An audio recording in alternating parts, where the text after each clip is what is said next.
All right, you guys are on.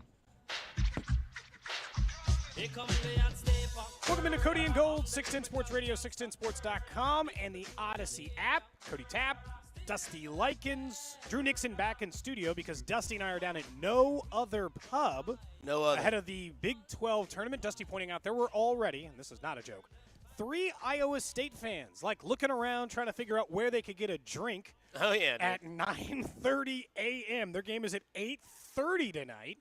But you know what? I respect the effort. We'll be at No Other Pub all day today from 10 until 2. You can save an extra 12 cents per gallon of Phillips 66 using the Fuel Forward app. Plus, get 5 cents off per gallon with everyday savings offer. Restrictions apply. Kansas City area only. Obviously, a huge chunk of today is going to be about Hollywood Brown. But if you come down and see us at No Other Pub, Dusty, I got some gift cards. And those gift cards are? $25 in gas to Phillips 66. Love that. Gas is up, too, man. Summer's coming around the corner. Don't know why you wouldn't want that. Look, I am not legally allowed to tell you first come, first serve. That could cause an accident. So we will not operate that way. Instead, it'll just be if you come see us and offer us an opinion we like on Hollywood Brown, I probably got $25 for you, right? We'll make it easy for you. Example, he's good and makes the Chiefs better. Free gas. Now, if you come down here and you're like, he can't catch the ball, and then I got to point out stats to you, or he's essentially McCole Hardman, and I got to point out stats to you there, then we're probably going to have a little bit of an issue. Dana Hughes coming up at 11 to talk about it. We're trying the live stream today, so if you want to watch us, Twitter, Twitch, YouTube, Facebook, we're going to find out whether or not this bad boy holds up. I look like I'm in a complete veil of shadows based on the lighting. I look great. You look fantastic. I don't know what. Like, there's a different quality of lighting that the two of us are getting, but that's okay. We're here, and let's talk about Hollywood Brown. Before we get to the Brett, you don't want to talk about Turtlegate and the Players Championship right now? Oh man, come on! I know Drew's, that's a whole. Look, Drew's champing at the bit to get to the. I'm fascinated by that. Yeah, so if you guys want to get into Rory lying about his shot later, I am interested. There's several liars to get to on the show. Jerry Jones too. Yeah. So there's a lot of lying to get to on the show. So we got to handle that. But let's talk about Hollywood Brown for a minute. I saw mixed reviews, I would say, from Chiefs social media on whether or not he's a fit. So I'm interested to hear everyone's opinion on this. I got a pretty good sense of where you're heading with it, Dusty. This is an obvious fit, especially when you factor in cost. You cannot tell me you were upset about the Chiefs bringing in a wide receiver who is at least at one point had 1,000 yards in his NFL career, is a deep threat, which they didn't have last season, and was the best wide receiver contract on the market. Yeah. Like, they also got him for the best deal. What about that part of the deal don't you like, other than you've pre-decided what Hollywood Brown is? He's a perfect fit. Now, Travis Kelce handles the entire middle of the field. Rashee Rice is on the outside. And Hollywood Brown, head on down, my guy. And we're going to hit you every once in a while and work in Rashee Rice and Travis Kelce for the bulk targets. This seems like an obvious fit, right? Right, and I think the one thing that Hollywood Brown is really key in this offense that maybe a player you forgot to mention there is Isaiah Pacheco. And, what did the Chiefs do last year? They utilized Isaiah Pacheco more and more. Obviously, his first year as a rookie, they really ramped him up in the second half of the season, similarities to how they kind of used Rashee Rice, obviously different positions. But you look at how they used Isaiah Pacheco last year. Man, now you have a guy that, will be a new member of Patrick Mahomes' camp in Texas. Yep. It'll take a few reps to get on the same page and get that chemistry down. But, man, if you can start utilizing play-action pass as well with somebody like Hollywood Brown to get that to where you can open something up. Because, look, Hollywood Brown, 1,000-yard season was back in 2021 with Baltimore. Played all 16 games, started all 16 games. The next year, injury plague, 12 games, he started 10. And then last year, 14-14. The one number that I don't like hearing is the people that would reach out last night when the breaking news happens. Like, what do you think about the signing? Because something that is alarming, 7 touchdowns in the last 2 years. Well, 2 years ago, his quarterback had a torn ACL and didn't really play. Last year, his quarterback was out until that knee was good. So Kyler Murray's been his quarterback. And he was hurt a little bit. So I think Kyler Murray is slightly underrated. I think he's fine for what he is. I think, obviously, with his college career and where it hasn't really panned out in the NFL, people kind of scrutinize him for that. But I think Kyler Murray's decent. I don't think he's terrible or washed like some people would say. But, look, Hollywood Brown is one of those cliche receivers that when you pair them with Mahomes – they are another level better. Like, if you were to take him from the Arizona Cardinals on Madden, and he's a 79, he's now a 88 for the Chiefs because of what his quarterback can do for him. Not only that, I'm very excited to see somebody play a full year and get to know Patrick Mahomes and this offense and then incorporate that with what is the big three, like you mentioned, with Rice, Kelsey, and Pacheco. The other thing that's nice about this is you have the whole cliche that I love, which is new face, new place. And last night on his Twitch account, you saw how crazy excited Hollywood Brown was. He was listening to Blank Space by Taylor Swift, so he knows. He follows enough, right? Chiefs are Hollywood enough. Then he starts swag surfing before his video goes off. He's all in. He's bought in. Playing Taylor at the end. Right? And then the best part about it is we got Andy Reid out here using emojis to recruit people. And if Andy Reid can use emojis, for all you manly people or anti-emoji people, if Andy Reid can send the winking emoji, which means he puts a dot into it. Oh, I know. I don't know if he typed in wink and then it like filled in and he just went to the face, or if he actually went and found it. But this is one of those things where there's 3 big points with Hollywood Brown. New face, new place, which gives you some eagerness to go win, plus the Super Bowl whole thing with the Chiefs. Not only that, you have your over-the-top guy that you've been missing. You didn't have it with Kadarius Toney. That's what he was supposed to be. And then 3, we now know the Brett Veach route, right? You're going to get these type of contracts. I think this is probably similar to what he offered Odell Beckham Jr. Only downfall with that was Odell already had his ring. He didn't need to go ring chasing. He wanted to go bag chasing, which is fine. I mean, I'm not against that. I don't care. Right? Odell got his with the Rams. This is the same kind of contract that maybe you would have had with MVS if he were to stay here. Sure. This last year. So I'm great with it. I think it's fine. I think a receiver with his youth and his talent, look, 26 years old, he's only been in the league for 5 years, and now he's on a team that has the best quarterback, the best tight end, one of the top 2 number 2 wide receivers, and then you have the playmaster and Andy Reid. So, I mean, the ceiling is the roof, as Michael Jordan once said. The fit, so when I was looking at wide receivers that they wanted, and we talked – Mike Williams, right, when he became released, or any of the other guys that you were, interested in at some point. I don't think it was ever realistic to do Calvin Ridley. The thing I like about Hollywood Brown is he does things different than the other weapons they already have. Right. That's why it's a fit. Look, are there better wide receivers in the NFL? Sure. Right. Yeah, over the last 5 years, there have been guys who have been more successful. He's also never been in a pass-happy offense. Right. Like Warren Sharp pointed that out last night. The Ravens don't throw. Cardinals don't throw. I don't have to give you the percentages even. He gave you the hard percentages. I don't need to give you that. Right. For the last 5 years, the Chiefs have been the number 1 pass rate offense in the NFL. I know that's not surprising to most people, but he's got a chance to do it. And I don't think that he's even going to be asked to do as much as he used to get asked in these other areas. Yeah. He was a 100-target guy 4 of the last 5 seasons. Right. You think he's getting 100 targets in Kansas City this year? Do they need him to get 100 targets? No, that's Rice. That's Kelsey. Right. Your job is now we have every distance in the field covered. Rashee Rice was catching everything inside of 5 to 10 yards. Travis Kelsey catches everything 5 to 12 yards. Mm-hmm. And now he's everywhere 10 to 15. Mm-hmm. You want the layers. That's the whole point. And the reason why they were the number 1 offense a year before is because MVS provided that for them in the offense. He was the guy 10 to 15, 20 yards down the field getting those chunk plays when he did it. Mm-hmm. Last year, he was incapable of doing it. That part of their offense didn't exist, and they went from the number 1 scoring offense in the NFL to a fringe top 10, more realistically top 15 scoring offense in the NFL. Right. So if Hollywood Brown is just MVS from 2 years ago, why am I not to assume that they're back to being near a number 1 offense? The other part about the touchdown, saying 7 over the last 2 years is his first 3 years, he had 7, 8, and 6 touchdowns. That's something I complimented Mecole Hardman on. That's getting in the end zone a decent amount. And he was doing it with Lamar Jackson before Lamar Jackson threw to the haters out there, right? Look, both of those guys can throw, and he certainly had success. This, to me, is just a fit. Now, when you couple it with what you said about Brett Veach, it does feel like we're developing a pattern here.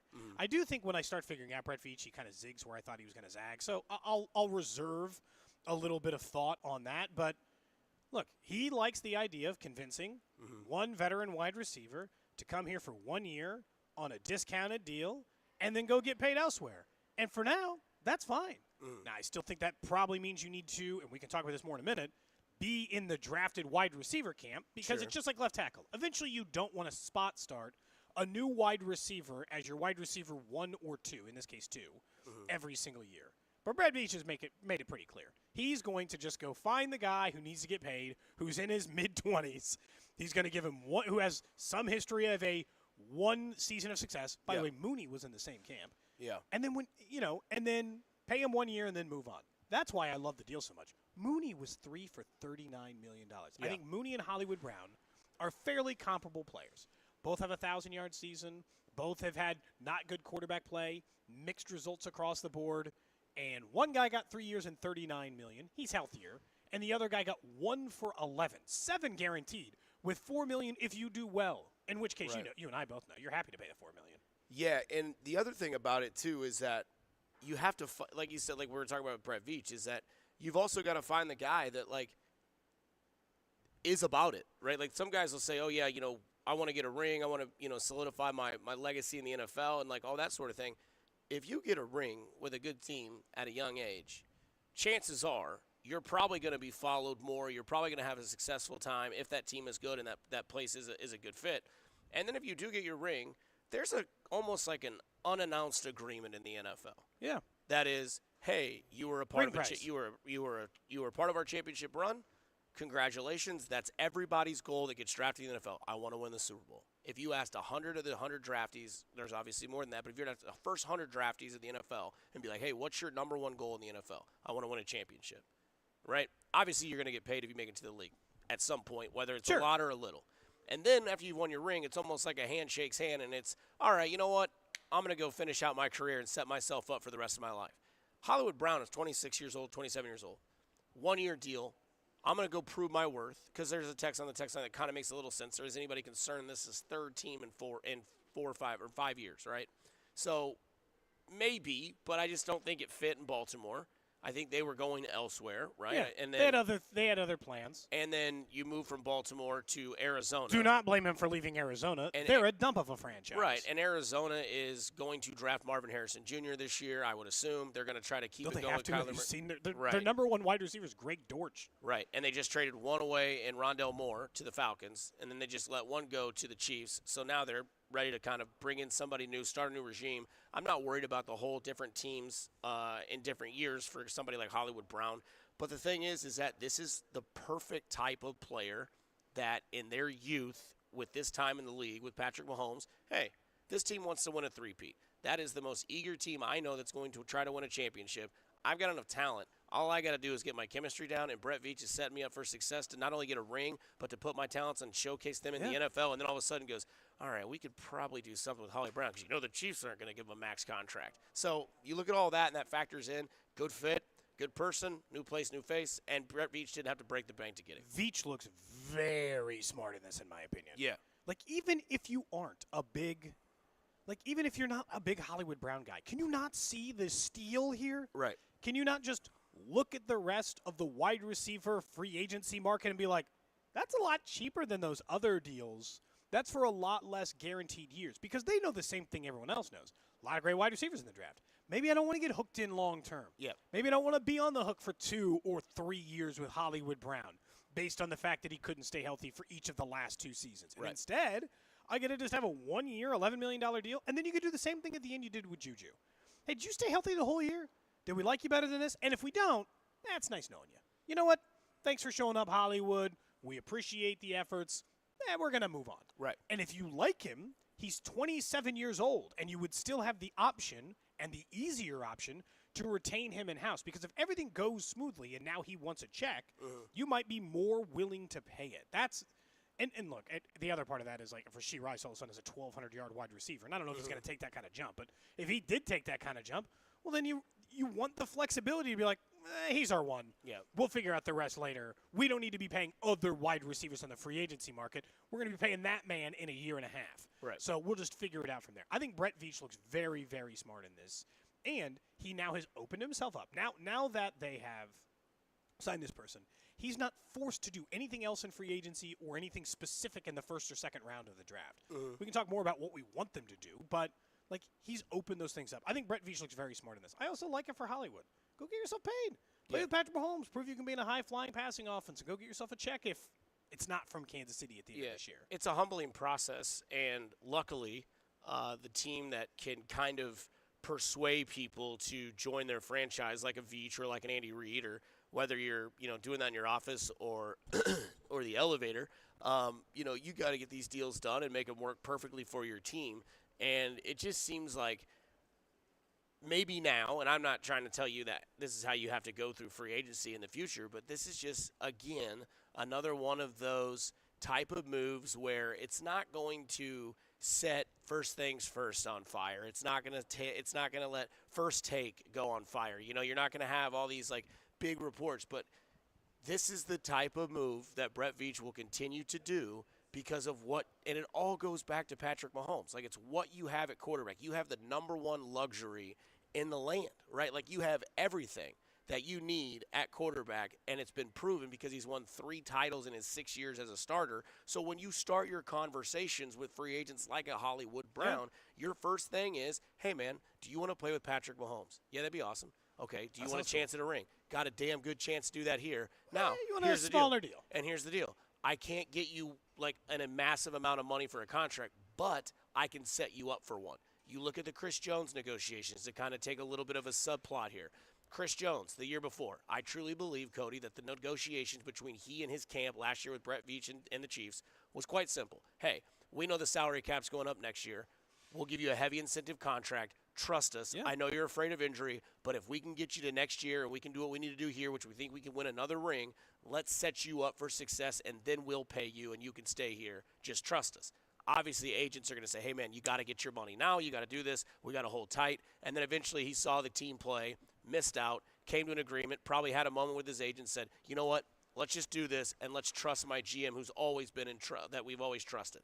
Chris Jones got paid in this offseason. Hollywood Brown, we're going to try to promise you a ring. He gets paid. Juju Smith-Schuster came, 1-year contract, got paid. So in Veach, you must trust, and that doesn't go for the fan base or Chiefs Kingdom. That also goes for free agency and wide receivers in this sort of room. We knew we weren't getting Mike Evans. We knew they weren't getting Michael Pittman Jr. I mean, it would have been cool, but seeing Calvin Ridley's contract, I feel like Brett Veach picked up the phone, talked to his agent, and then within 30 seconds it was, okay, thank you very much, and best wishes. And that's exactly what happened. And I'm feeling better and better by the draft by the minute because, not just for the Chiefs' sake, but because every player that goes ahead of the Chiefs at a position they don't care about, I don't care anymore. Yeah. It's fairly obvious based on the Vikings. If you missed this, the Vikings traded up to number 23. They gave up number 232, and the Texans got 42 this year, 188, so they moved up, and then a 2025 second. So now Minnesota has number 11 and 23. What do you think they're doing with that, Dusty? Trading up to get a quarterback? Yeah, obviously. Yeah. So, like, now the talking heads, like Daniel Jeremiah says, now the general feeling in the league is that 4 of the top 6 picks are going to be quarterbacks. Great. Perfect. Fine with me. Yeah. How about we get 5 or 6 of those bad boys in the first round? As many quarterbacks as you all want to take, fine with me. And then if you listen to because I don't care. And then if you listen to Binkley and Unacero on the character concerns, they think 8 receivers. So now you have what, 5 quarterbacks, 8 receivers, and if that means you don't have to be desperate for a receiver at 32, maybe a tackle's there. And that's maybe the best tackle is there. Essentially that's 13 to 14 picks that the draft is completed, right? So now you're picking 1 through 16. And you've got a tackle you need to address. You've got maybe a corner you want to go get. Depending on how Snead goes, see how the Snead thing goes. Maybe if you want one of the receivers and you trade Snead, you can move up more easily because those quarterbacks have all moved around. Or maybe that's where the hypothetical, which I think has a lot of people's juices towards, is everybody says Xavier Worthy was fast, but can he catch? Can he run? Can he play or not run? Can he catch? Can he run routes? Can he be a player? And then all of a sudden you're sitting at 32 and you're going, okay. Now what do we do? And you're like, we have Rashee Rice. We have our go-getter. What if we had 2 go-getters and Travis Kelce? What if we were just the fastest team in the league again? Remember how fun that was? Look at Miami's offense. It is fun. Yeah. They're like it's always the same thing. You'd be like, well, you can't. And again, just to defend Cody, he's not comparing Xavier Worthy to Tyreek Hill or Jalen Waddle. He's just speed. Yeah. Just physical. Because you'll get attacked. You're like, oh, you think they got Waddle and Tyreek? Relax. Yeah. I don't think Tyreek Hill's coming in the draft at any time in the next couple of years. He's a unicorn. He's a unicorn. Okay. There's going to be a lot of good Marvin Harrison Jr., if he's a great wide receiver, it won't look the way Tyreek does it. No, he'll look like Justin Jefferson. Yeah. But maybe better, which is disgusting and gross to think about. NFC, please. Go to the Cardinals. Right. Go be Kyler Murray's number 1 man. Fine with me. Yeah, dude. And hell, at this point, I know the Chargers have to take a wide receiver, don't they? What the hell choice do they have? Who's their number 1? They're going to draft the running back from Michigan. And then they're going to draft a left tackle from Michigan. And then they're going to draft a safety from Michigan. We talked about that yesterday, by the way. Yeah. We kind of brought that up. We're like, because we were talking about how our division or the Chiefs division is not trying to get any better, right? Oakland. Vegas' quarterback is Gardner Minshew. Chargers just got rid of Keenan Allen. Mike Williams is still, a free agent? Nobody's picked him up yet, right? Mike Williams still out there? No, he's a free agent. Yeah. There were some rumors. I think Chris Carton was trying to claim that the Chiefs were getting ready to sign him, but he's a bit of a wild card.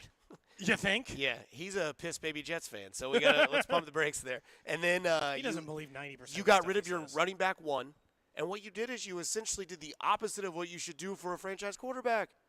You brought back Joey Bosa and Khalil Mack and renegotiated their contracts on defense and completely wiped out your offense. Oh, you know what? I figured out who their number one is. Quentin Johnston. Yeah. And you know how good he was last year? Terrible. Not good. He was very bad. Yeah, and I thought he was going to be somebody that the Chiefs might be able to trade up for out of TCU. God.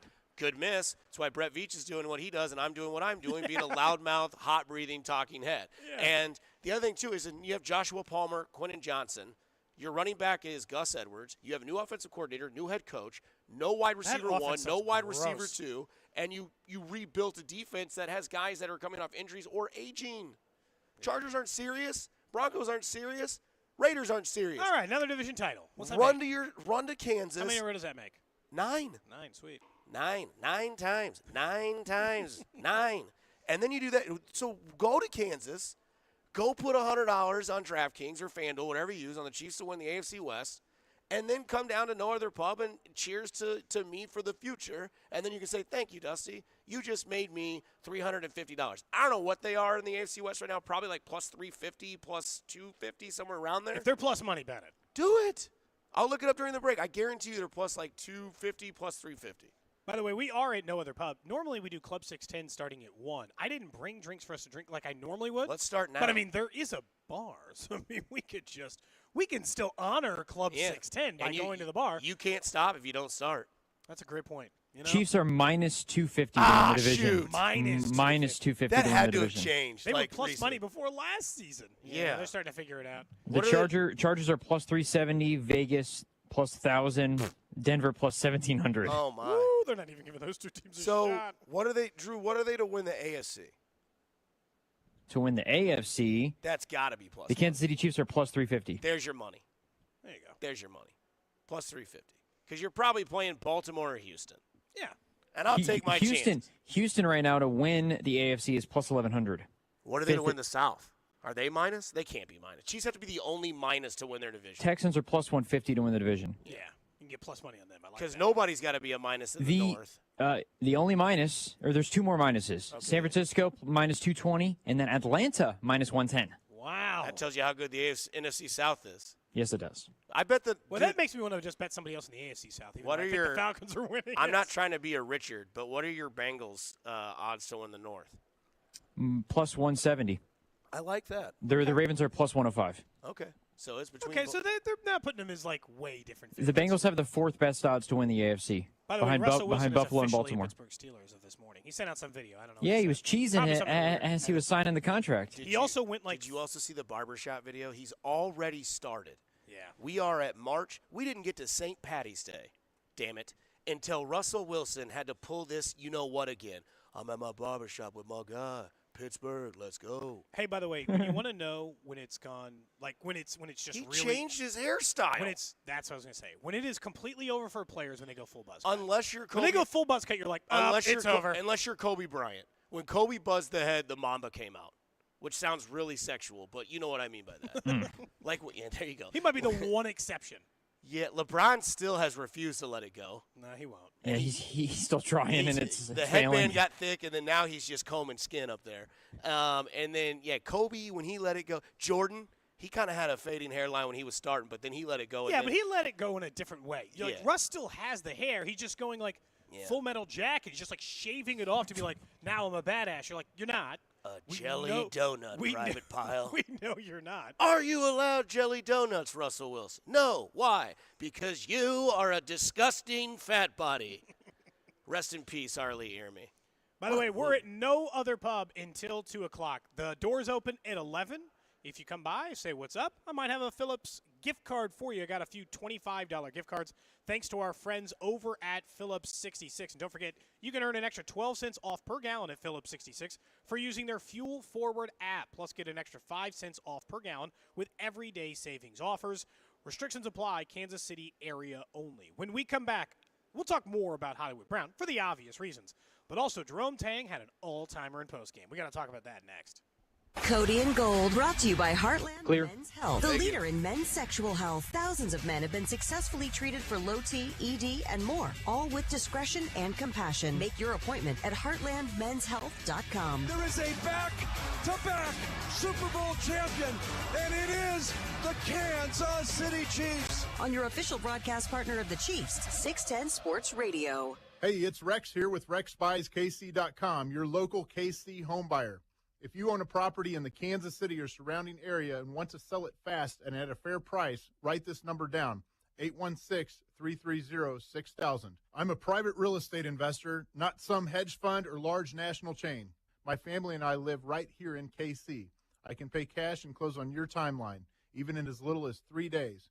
Here at RexBuysKC.com, we are improving Kansas City one house at a time. I buy inherited houses, vacant houses, foreclosure houses, behind in payment houses, my tenant won't pay the rent houses, and properties that need complete rehabs. Do you own a house that's trashed and needs thousands of dollars in repairs? Great. If you own a house and want to sell it fast, call me at this number, 816-330-6000. That's 816-330-6000, or go to RexBuysKC.com. That's RexBuysKC.com, and I look forward to working with you. 3, 2, 1. It's mid-March. Time to pick your bracket, stock the fridge, and get ready for the dance. The Hy-Vee Market Grill is ready too, with smoking hot deals on your barbecue favorites. It's a slam dunk when you serve pulled pork sliders 2 for $3, a full slab of St. Louis-style ribs $15, and boneless chicken wings just $8 a pound. Add Hy-Vee coleslaw and potato salad for a buzzer-beating finish. Don't miss the Hy-Vee Market Grill Smokeout Thursday through Sunday at your Kansas City area Hy-Vee. Hey, it's Kling. It's been documented. I have a severe case of spring fever right about now. Nothing goes better with a hint of warmer weather than a little barbecue. So head with me to Hy-Vee this weekend for their annual Smoke Out event. Get perfectly smoked and seasoned barbecue prepared by the Hy-Vee Market Grill. Dine in or carry out pork sliders 2 for $3. Boneless chicken wings $8 a pound, or a full slab of ribs for just $15. And don't forget to add all the sides to complete the meal. It's the Market Grill Smoke Out this Thursday through Sunday, only at Hy-Vee. You give your all to your team. From the time you put into watching the game to the miles you travel to make it there. So to give back to Big 12 fans, you can now save 12 cents a gallon with the Fuel Forward app from March 7th through the 17th. Because you fuel the game, but we fuel you. Phillips 66, title sponsor of the Phillips 66 Big 12 Basketball Championships. No minimum purchase required. Can be combined with other offers. Purchase new wiper blades from O'Reilly Auto Parts today and we'll install them for free. See better and drive safer with O'Reilly Auto Parts. O'Reilly Auto Parts. Do you have an invention idea but don't know what to do next? Call InventHelp today. We have representatives nationwide who will explain the InventHelp process step by step. Over 10,000 patents have been secured through InventHelp's patent referral services. The InventHelp databank includes thousands of companies who have agreed to review new ideas. We've been helping inventors since 1984. Let's help you next. Get started today. Call 1-800-217-4380. That's 1-800-217-4380. Again, 1-800-217-4380. Always find what you love at Total Wine and More. With so many bottles to choose from at the lowest price, it's easy to find your favorite Cabernet or a new single barrel bourbon to try. With the lowest prices for over 30 years, find what you love and love what you find at Total Wine and More. Spirits not sold in Virginia and North Carolina. Drink responsibly. B21. Is switching your wireless service to Total by Verizon easy? Totalmente. And you get unlimited 5G data, $25 a line for 4 lines on the unlimited plan at an amazing price with no contracts. Should you switch to Total by Verizon? Definitely. Find a store or switch suavemente at totalbyverizon.com. Monthly rate when you activate with autopay plus taxes and fees. Discount begins the month after you enroll. Additional terms apply. See website for data management practices. Get in zone, AutoZone. Welcome to AutoZone. What are you working on today? Thinking about gas mileage. A bottle of Lucas Complete Fuel Treatment can clean your system and help your engine get more MPGs. Right now, you can get 2 bottles for only $9.99. A great deal to help you go a great deal farther. Find Lucas Complete Fuel Treatment and everything you need for better fuel efficiency at any one of our 6,300 stores. Guys, we got about 2 minutes left. Restrictions apply. I lock up my Old Spice Fiji aluminum-free dry spray to keep that 24/7 lasting freshness safe for myself. Fresh coconuts, palm trees in the wind. It's like catching waves in Fiji. Actually, I just talked myself into a refreshing spritz of Fiji. My Old Spice is missing! No!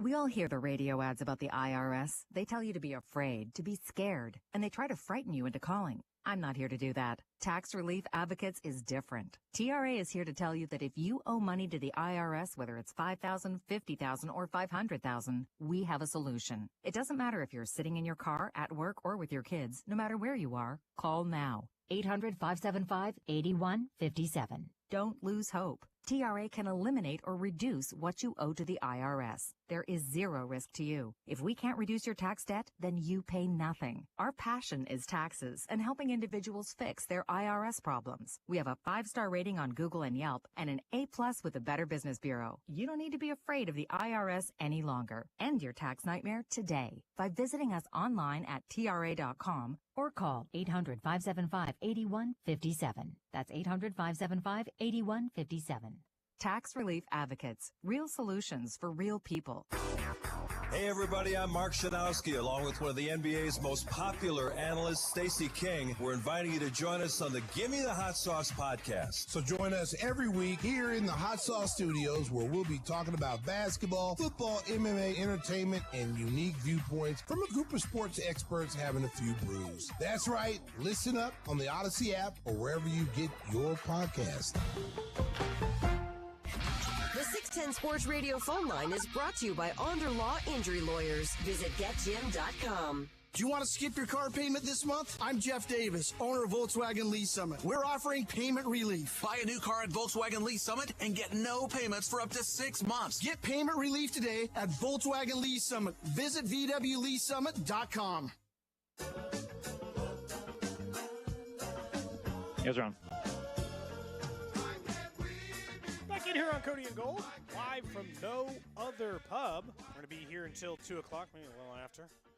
Depends on how smooth that Club 610 time at 1 o'clock's going, you know? 1 o'clock Eastern, Mountain. Yeah, that's a great question. At least West Eastern, Coast right? the hell out of here. Yeah, we don't want to be anywhere near that. Yeah. That'd be after the show. If you want to come down and see us, I'm going to have a few gift cards to give away. Thanks to our friends over at Phillips 66. I want to talk more about the Hollywood Brown thing in just a second. He and Kyler are having a funny little Twitter battle right now. Well, I really like Kyler really misses him already. I think dude. so. Yeah. But I also just like that everyone adopted that Tiki Barber was being a ridiculous human when he said, "You're dead to us." Yeah. I can't believe you'd leave Saquon. So now everybody is tweeting that stuff out, including Kyler to him. He called him Little Man. Hollywood said, "I'm going to miss you, Little Man." Now we have the photo of the two of them in Oklahoma, and then the X-Men meme of him looking at the picture, like touching it, like, "Oh, come back." And then obviously, yeah, he said that "you're dead to me. Good luck, but you are dead to me." And then it was the 300 scene where he kicks the Persian soldier down the well. That was quite hilarious. And then now you're just getting the back and forth. So you got to think, seeing that you don't have any issues with locker room drama or anything like that. It seems like, to people who said earlier, are you concerned with the third team in 4 years or 5 years? I don't think he's ever a problem. And I think that you're seeing his QB. Obviously, they have a rapport from college to the pros, so that's obviously an anomaly of the situation. But I don't think there's any sort of issue with that. Plus, like, again, we basically loaded the whole opening segment with trusting Brett Veach. Brett Veach ain't going to bring a guy like that in here. Right? Like when they brought in Juju Smith-Schuster, the worst thing. They've been bringing a lot of troubled No. locker. I mean, the closest you could probably argue is Kadarius Toney. And even that, like. That was towards a different team, though. Yeah. Like that wasn't like towards like, I need the ball more, or I need this more, or I need, something, like that. It was just more so like, hey, the Giants are still in my head. Yeah. Don't let them be. They don't need to be. They're not. Look at their franchise. Look at the one that you play for. You're in a much better place. Just enjoy it. Don't worry about that other. Don't worry about that ex-girlfriend, right? Like, let her go do her. Yeah. If she's with another guy and she posts it on Facebook or Instagram and they look like they're in love, Don't look at it. Know that you're in a better place. You know? She's happy, you're happy. Somebody on the text line also said, I dated 3 to 4 women before I met my wife. Hollywood Brown's just fine. That's it? You only dated 3 or 4 women? Oh. I think I've only dated 3 women seriously. What do you define as serious? More than 2 months. Okay. All right, that's fair. Maybe I'm way off my hinges there. No, I think that because that's at least. I don't think you have to live with every person to call it a serious relationship. That's at least multiple dinners.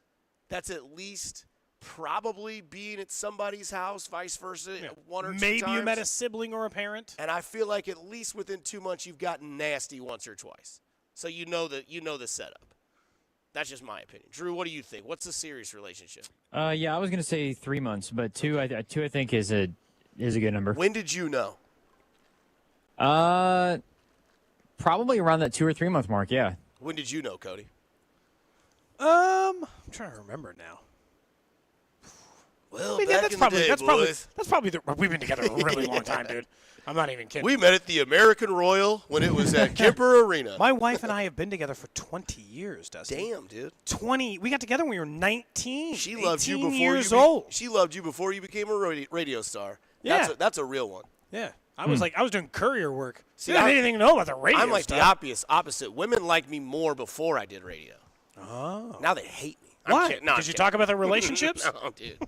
I think they kind of like me. You know, maybe they like you more. Rank them 1 through 4 of the ones you like the most. I'm kidding. Don't do that. Please don't do that. For your own sake, don't do that. Let's talk a little bit about K-State. Since we're down here in Big 12 tournament country, we're looking outside of Power and Light. We obviously are right across the street from the Sprint Center here at No Other Pub. Look, we all said yesterday. Where are we at, by the way? K-State. Oh, my. Look at this guy. He has a mullet and a leather jacket, a coffee, and sunglasses ready to go. Tight black jeans, too. Let's look. You think he's working or looking for a drink? I think he's doing both. I think he's working, looking for a drink. Yeah, a little bit of both. Good hell. We all said yesterday that we thought K-State had to win in order to make the NCAA tournament. We all still feel that way? They lost by 20 last night to Iowa State. Mm-hmm. You can't lose by 20 to Iowa State and still be the tournament, right? That was the end of their season, unfortunately? Yeah, the way that they lost. I will say, we talked about Seton Hall and St. John. Seton Hall lost by 20 as well to St. John's. Let's hear what Jerome Tang had to say. He was at the podium last night. Mm-hmm. This is a long clip because he put on a little bit of a sermon. This is what Jerome Tang had to say about why his team should be in the tournament. Rob Collins, Fox 4 here in Kansas City. Coach Tang, do you Clear. You guys have done enough to get a bid in the tournament? I thought last night when we won that game against Kansas, and I have several reasons why. We have 5 quad 1 wins. All 5 of our quad 1 wins against the top 30 in the net. We have 6 wins against the top 40 in the net. The opponents that we played against in the non-conference and conference combined have the 9th best defense in the country and the 35th best offense in the country. So we didn't play a powder puff schedule. We have the number 1 strength of schedule of all the bubble teams right now. We have the number 1 strength of schedule of all of them. We're 1-0 against the SEC, and that was a true road game at LSU. We're 2-0 against the Big East, and we played Providence on a neutral court with Bryce Hopkins, right, their best team, and beat them, right? And so we played 6 power conference teams in the non-conference and an American team. So we didn't duck anybody in what we did. We won 7 overtime games, and for some reason, that's being held against us in the net with the metrics, right? Because I was told a long time ago, just win the game, right? And because we didn't win by 30 or 40 against quad 4 teams, right? That's being held against us in the numbers, right? And what the net shows. What's not taken into account is that we were missing 2 guys who could have started for us. And we were trying to figure out who we were in November when those things happened. Only 3 of our losses are to non-NCAA tournament teams. And so that's another reason why I feel like we have 9 wins in the number 1 league in the country. And so I'd said all along, 9 wins in this league should get you in. And so last night when we won, I felt really good about that. Now, obviously, I'm not the one making decisions, but we have the most quad one wins and the best quad one winning percentage of any bubble team except for Texas A&M. And they have 4 quad 4 losses, right? So we have no quad 4 losses. We have 1 quad 3 loss, and that was to Miami. And when we played Miami on a neutral site, they were ranked 15th in the country. They weren't the team that Miami is right now, okay? And when we played USC on a neutral site, they were also top 20 in the country. We played the USC team that just beat Arizona the other day. That's the USC team that we played, not the one that had injury problems and lost a bunch of games during the year. So, you know, when I look at it and I see our body of work and I think about our quad 1 wins, we have elite quad 1 wins. 3 teams are ranked in the top 10 in the country when we beat them. We beat Kansas full strength. We beat them with Kevin McCullough and Hunter Dickerson, right? And we beat Baylor and we beat Iowa State. And so we have elite quad 1 wins. We have no bad losses. And so I felt last night when we won that game, they gave us our Big 12 win that we were in the tournament. Look, he makes a lot of good points, Dusty, but I'm still pretty sure that most Big 12 teams could make those same points. Like for the Texas, for the Seton Halls, like, I mean, like he's talking about those quad 4 wins. He's like, well, you know, they were a top 15 team then. I'm like, yeah, but that was early, man. We know they're not now. Right. They stink. Like what they were ranked at the time you played them doesn't mean anything to me. How good of a team were they this year? Unless they suffered some sort of catastrophic injury that fundamentally changed their squad, they weren't as good as the AP thought they were. That wasn't something that meant anything. I just think you got to win more than 19 games in a 68-man tournament. And it's awfully hard to feel bad for any team that misses out on the tournament when 68 teams get it. Imagine if they went to 76 or, I don't know, whatever else they could go to. 96. Drew, what were you going to say?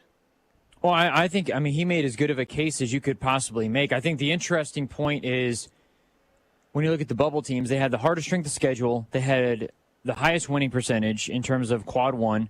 They didn't have any quad 4 losses when other teams that are in the tournament set in stone, not even in the first 4, have quad 4 losses, notably Texas A&M. He said has 4 quad 4 losses. I think that and I think his point for USC is a valid one, and that even came up during the Pac-12 tournament, is they just beat Arizona. They're back to being healthy again. They had a long stretch where Collier and Bronny and everybody were out. I think it's tough when the injuries come into play and when you're comparing resumes, but ultimately you also look at college football. Why do 2 SEC teams normally get in? It's because the SEC is just better than everybody else. In college basketball, the Big 12 is just better than everybody else. So when you're looking at the ACC, which is a weaker conference, and Jerry Palm's got 2 of the teams in the first 4, K-State's playing in the toughest conference, and it's not even close. And they've got a resume that, even though they only have 19 wins, it's in the toughest conference in the country, where if you take some of those teams that are in the ACC, are they a 19-win team? Sure, but I don't know. My argument for college football was the same, so I'm not going to change it for basketball. Yeah, I thought Florida State would be it. Results still matter. They have to mean something. Yeah. Results in games have to mean something. Otherwise, what the hell are we even doing here? Yeah. Let's just make Kansas a 1 seed every single year and move on with our lives. Because if we had just done that before the season, Kansas would have been one of the top 4 selections in the NCAA tournament, right? They'd be playing in Omaha here in a minute. But they played out their schedule. They weren't good for a majority of the last 2 months of the season, and that's why they're going to end up as a 4 or 5 seed, or wherever Jerry Palm has them these days. And, the results at some point have to matter. Those quad 4 losses are bad. Drew, you're right. They have the best record against quad 1 teams, but they have one of the worst records against the bad teams. Against quad 2 in particular is where they lose the argument, because Colorado's 7-4 against quad 2. Indiana State is 4-1 against quad 2. K-State's 4-5 against quad 2. Like the quad stuff, just like they made the NCAA tournament less fun when they started caring about this. Like, because I don't care.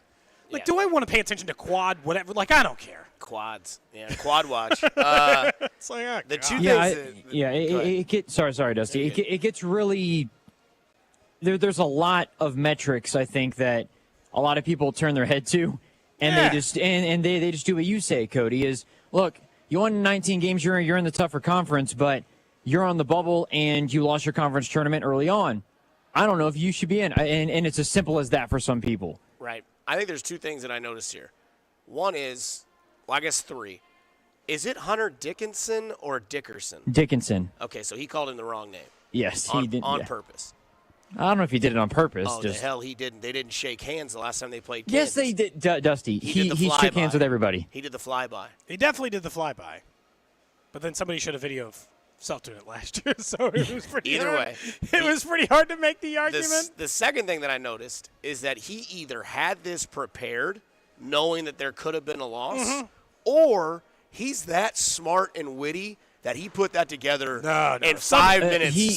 Someone sat down with him before the game and was like, hey, do we have to win this game to get in the tournament? Right. And then they ran through the numbers. Yes. He had that on a sheet of paper, Right. which, by the way, loser's mentality. Yeah. That man went to a press conference ready to talk about how good they are at losing after losing a game. I don't care. Oh, look, Porter Mosier did the exact same thing after Oklahoma lost to Texas. He was like, look, we don't have 3 of our players. We're a really good team. We should be in the tournament. And they're in right now. They're a lock at a 9 seed right now still. Yeah. And the other thing I noticed is that this is not Jerome Tang. No, this is not Jerome Tang. This is the guy that I've been waiting to see. This is Jerome Pootie Tang. Oh, yeah? This is Jerome Pootie Tang. Because this Official? Yep. We have officially gotten, because he got teed up. Drew was there.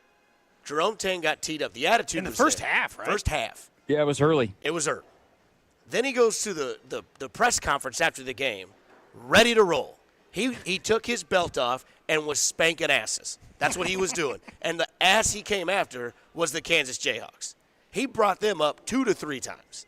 Not only that. Yeah, he was very specific to be like calling out. And he sounded different. He sounded like Pootie took over. And that's what I've been wanting to see with Jerome Pootie Tang, is that we could get this in the reality, because I think he's always been seen as the nice guy, right? Like he's the one that will go into the crowd. We won't have people rush the court. Please I don't want say sportsmanship. FJU. Right. Don't have any cuss There was words. a lot of that. And somebody in the text line said he sounded like the ladies' man, Leon Phelps.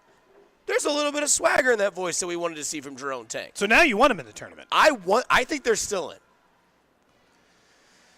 I know the that Big 12 thing is what I'll somebody's say. got to have a different opinion. I think Drew's on the fence. I think you think they're out, and I'm going to say they're in. I think they're in. I made the case yesterday that they were in after beating Texas because of what they love the Big what 12. the trickle down effect has happened, and because of that reason, Dusty, too, is that right now I think before going into the tournament, I think the consensus was at least 9 teams are in. Potentially could be more. I'll take all the Big 12 teams they'll put in after I saw those college football playoff committee numbers, and they want to give the Big 12 less than the ACC. Yeah. I'm like, what the hell? Why are they getting a worse cut than the ACC? They I understand openly- Clemson's got some national championships, but like, really? Nah. We're getting less. I mean, I get getting less than Yeah. the Big 10 and the SEC, Right. but the ACC too gets a bigger cut. And Notre Dame just out here chopping a percentage. You get 0, Notre Dame. Join the group, Right. or kick rocks. Right. Either get in the SEC or get in the Big 10 or go away. Right. You don't get to just keep laying in the side. And it's all about the suits again, Cody. Remember, Back to the suits thing. it He's gotta be comes king back. against suits, both like physical and It comes back to the suits because Greg Sankey person. he's the epitome of the problem, essentially in this whole deal. He was asked about the NCAA tournament, actually, not even college football, college basketball. He said, I think we have to think about the dynamics around the tournament in terms of expansion. He highlighted UCLA's run and Syracuse's run to the Final Four and says, everybody, for the bigger conferences and the better conferences deserve to have more teams in because they're providing competitive basketball at the top level of the country. To your point, Cody, if you're 16-16 and you're Mississippi State, you don't belong in the tournament over an Indiana State team that's 28-6. Especially an SEC team. At least the Big 10 it would make, or the Big 12 it would make sense. Yes. Coming up in about 10 minutes, we'll get to Danon Hughes, former Chiefs wide receiver, his thoughts on what Hollywood Brown brings to the Chiefs offense. But old Jerry Jones got caught in a little lie there yesterday, Dusty. Jerry Jones claimed to the media that he had reached out to Derrick Henry about becoming a Cowboy. Derrick Henry yesterday said, that ain't true. No. He did not reach out to me about becoming a Cowboy. So one of two things happened. Do you think Jerry Jones is lying about this to try to make himself look better, or is it old man forgets stuff, which is a way bigger problem for the Cowboys, and he thought he called Derrick Henry, but he was like talking to a mannequin in his closet? I think it's both. Ooh, that's bad. Yeah, that's a bad combo if you're a Cowboys I think fan. it's both. I mean, I think there is no doubt in my mind that there's been one team that's remained very quiet, almost like silent during this offseason of, players going to which way now. There was it Kendricks that backed out and did the Emmanuel Sanders to the Chiefs and then went to the Broncos back in the day? Was he the one that was going to go somewhere and then went to the Cowboys, or did he? I forget what that was. I don't remember the order on that. There was somebody that went somewhere, then he decided not to, and then he went to another team and backed out. And I think with Jerry Jones, man, I think this is and look, I don't sympathize with Dallas Cowboys fans just because I don't really. I mean, I don't care. I feel bad for him. It's fine. I have friends that are Cowboys fans, and I mean, it's fine. Choose your own fandom. But they all have the same opinion that we have of Jerry Jones. He needs to stop being in charge. It's the ego's too big. The denial that you still have it is not there. And essentially what he's doing is he's becoming Al Davis. Al Davis had lost it towards the end. And he's just was taking still fast wide receivers, right, and top 10. Al Davis took Sebastian Janikowski in the first round in the top 10 picks. Didn't he go ninth? I don't remember. Am I wrong? Am I being you're being a little over. I don't think he was So that maybe he high. went 19th. Dude, he went in the first round. He's a kicker. Either way, that's the story. Yeah, right. But I don't think the rest of it matters. But he was a high pick. What was his pick? He was a first-round pick, number 17. Number 17. Okay, that's insane. That's still insane. He was a good kicker, and that's a ludicrously bad Okay, pick. you could have got him in the fourth round. Okay, at pick 200. He kicked for them for 17 years. I don't know why you'd take it out on Seabass, Not a great guy. But the thing is that Jerry Jones and the Dallas Cowboys, a mess, right? Because, it's not just the fact that it's the Cowboys. I know no one cares about the Cowboys and whatever, but it's almost like there's two different angles here. One, he's senile, doesn't know what he's doing, and he's running that team. I definitely think that's part of it. And it's one of the most richest franchises in the world of sports. Yeah. Yankees, Cowboys, Man United, and then there's another one that's the Dodgers maybe. If they sold, they would be one of the 5 most valuable sports properties on the planet. Thank goodness there's a salary cap in the NFL, because if there wasn't, they would be the Yankees or the Dodgers in the NFL. The other thing, too, is that, man, even your own fan base is saying, hey, dude, maybe give it up. And I don't know when that ever happens. I think he'll probably do it until he's no longer able to walk into that stadium. But, I mean, the best thing about it is, you've handed over America's team to another team. You're no longer that team because the problem is you. Hi, it's me. You're the problem, right? That's Jerry Jones. That team is struggling because Jerry Jones. There are pieces they could use. There is action they could have. And then to say that you called out or reached out to Derrick Henry, and then Derrick Henry, who's still a young man, is they never called me. Why would he have to lie about that? Why would Derrick Henry lie? Yeah, he has no value in lying. Jerry Jones has anytime you're wondering which person's lying in this scenario, think about the person who gains the most from the lie. Right. It's obviously Jerry Jones. I do think that there's a legitimate chance. He's 1,000,000 years old. I think there's a chance that he's remembering the last time he called Jerry Jones. Or the last time he called Derrick Henry. Or some other time he talked to him on the side. Or he called Daryl Henry. And spoke to somebody that's he called not his gardener named Derrick Daryl Henry. He's like, I don't know how many times I got to tell you, man. I just take care of the hedges. I don't know. I cannot play running back for you. It's almost April. The tulips are about to come in, Daryl. Oh, wait, that's supposed to be Derrick. That's not Derrick. Yeah, I don't know. I don't have any sympathy for Jerry Jones because I just don't like the guy. I just think he's just too egotistical for my blood. Yeah. But, the thing is that when your own fan base knows it and your own fan base knows what are we doing, you have Dak and CeeDee Lamb. You just lost Tony Pollard. You have nobody in your backfield. You let your tight end Dalton Schultz go to the Texans. He's a stud. And now all of a sudden it's you have a division that you could possibly win. Philadelphia's a mess. The Washington Commanders are a mess. The Giants, we don't know. They got a great defense. They're an even bigger mess. But they have Drew Lock, who I love. But, I mean, he's not a franchise-going quarterback, but he could be there for a spell. I know the answer is power. But, God, if I had that amount of money, I'd just go get on my Dr. Evil mega yacht, and you'd never hear from me again. Just live my life, Dusty. Yeah, but some people I got so much money, I don't need this anymore in my life. Some people just can't quit. I know. Sometimes there's that 55-year-old guy at the bar still wearing Ed Hardy jeans trying to hit on 25-year-olds, and it just ain't happening. Oh, God, that's Jerry Jones just hits on girls that are 60 years younger than he is. Please don't be that person. That is if a true you come story. join us at No Other Pub, where we'll be broadcasting until 2 o'clock, here for the Big 12 tournament, save an extra 12 cents per gallon at Phillips 66 using the Fuel Forward app, plus an extra 5 cents off per gallon with everyday savings. Restrictions apply, Kansas City area only. If you come down and see us, the doors are getting ready to open at 11. You can't rush down. I can't promise you first come, first serve. But we're going to give away to some of the people who come down here a free $25 in Phillips gas as well. But when we come back, Sarate. former Chiefs wide receiver Danon Hughes helps us break down the Hollywood Brown deal. Cody and Gold, brought to you by Heartland Men's Health. Clear, Cody, 20 seconds for Century Roofing. Thousands of men have been successfully treated for low T, ED, and more, all with discretion and compassion. Make your appointment at heartlandmenshealth.com. There is a 10. to back Super Bowl champion, and it is the Kansas City Chiefs. On your official broadcast partner of the Chiefs, 610 Sports Radio. All that hail came through Kansas City just a few days ago, which means you might be having problems with your roof. Or at the very least, I'll be honest, you should get it checked out. Don't just call your insurance company right away. Make sure you get a licensed, reputable, great company in Kansas City to take a look at that. That's Century Roofing. You can check them out at centuryroofingkc.com to see the reviews for yourself, and don't just have to listen to me. Don't let just some storm-chasing roof company show up at your door and be like, I'll take care of it for you. No, don't let the predatory people show up and just tell you that this is it. Get a quote from Century Roofing to find out what your roof might need, if it needs a full replacement, if it just needs repairs.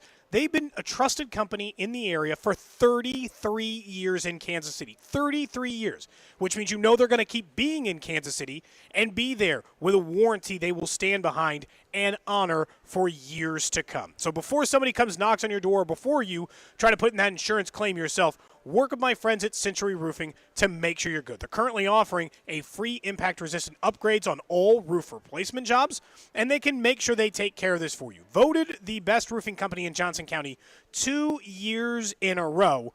They're the one you're going to want to work with. So schedule your estimate today from KC-based and female-owned Century Roofing. Trust the pillars of strength, centuryroofingkc.com, and tell them that Cody sent you.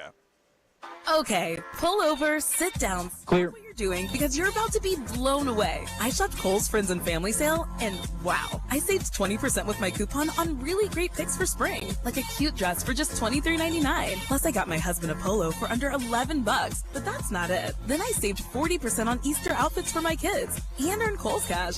So, yep, it's official. Kohl's is the best. Select styles, 20% off. Cody, you've only got one more. Do you want me to just play back this one later on in the show, or do you want to do it live? For the rest of the NBA season, because right now new customers get $200 in bonus bets with any winning $5 bet. That's $200 if your bets win. You can bet on the NBA with a wide range of bet types, including quick bets, live same-game parlays, player props. You can bet on MVP, Rookie of the Year, defensive players. You can bet on your NBA award. So as we head toward the playoffs, we also have the tournament coming up in college basketball, so you want to be prepared with my friends over at FanDuel. So use FanDuel, use my promo code CDOT, and make your first bet a layup. FanDuel, an official sportsbook partner of the NBA, and also 610 Sports Radio. 21 and present in Kansas. First online real money wager only. $10 first deposit required.